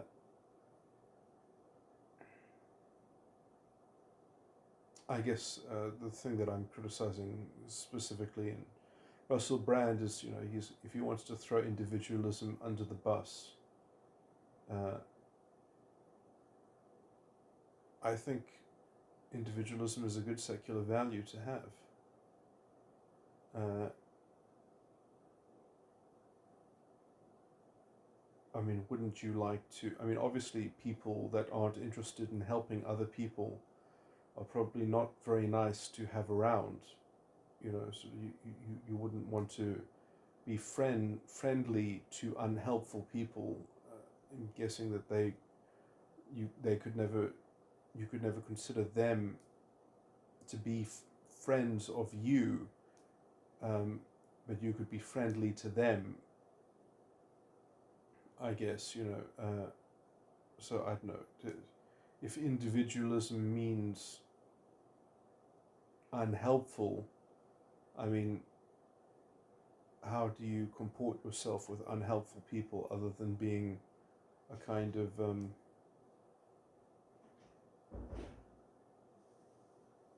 victim, or a kind of sort of punching bag, or you have to sort of be extra helpful for their unhelpfulness, to sort of fill in the void there. So I don't know, having to do that is in some sense, I think you almost very quickly generate the antidote for individualism within the individualistic cauldron. That sort of individualism becomes the model of its own fatal flaws very quickly in sort of exemplifying the need to develop at least a higher value, but in some sense as a starting value. I think it's for a culture to embody, it's probably a more sane culture. Unless if you want to put some very sort of strange spin on it again, that like individualism means I don't understand, like when people say that individualism is a false value, like what do they mean? That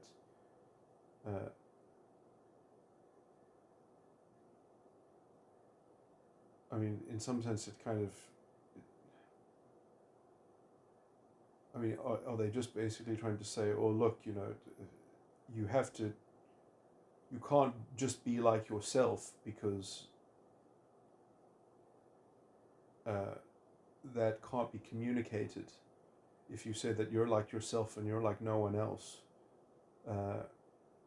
you have to kind of undo definitional the law of identity in some sense to prove that you are like yourself and like nobody else. So you have to kind of, but if you make your individualism out of, well, this is what I admire, this is what I am like, these are the things that I like, these are the things that I hold dear, do you comprise of the same elements? How do you comprise your individualism? What are the components of your individualism? And what are the components of my individualism? Then we can know if we are of a similar quality or condition of understanding. So I don't know. I mean, he obviously has a very particular jargonistic use of it. Otherwise, I think it's a very overt grab into, well, obviously you have to be part of some kind of general solution to the social problem of our time. You have to get in some kind of authoritarian rank and file, because otherwise we're not going to solve the problems of global warming. So you just have to join some faction, and eventually, we're all going to have to negotiate it out, and then you'll just have to eat the vegetarian gruel that gets kind of passed out to you, because the scientists told us that sort of regenerative agriculture in terms of farming beef is not possible, or something like that. Sort of you have to go with the zeitgeist with everything. There's no sort of independent node of independent thinking or awareness or knowledge or anything like that. You just have to kind of bundle yourself together in order to be mediated and managed, and join some kind of collective identity of some set of categories, so that you can be properly and justly sort of dealt with, or something, whatever sort of general problematic thing that the system has, that it needs to have resolved.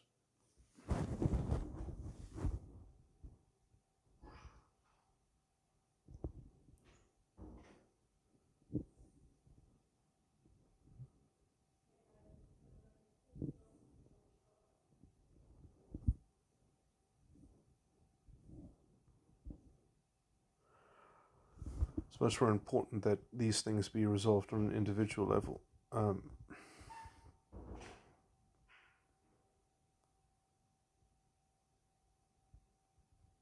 Consent and free choice and all that.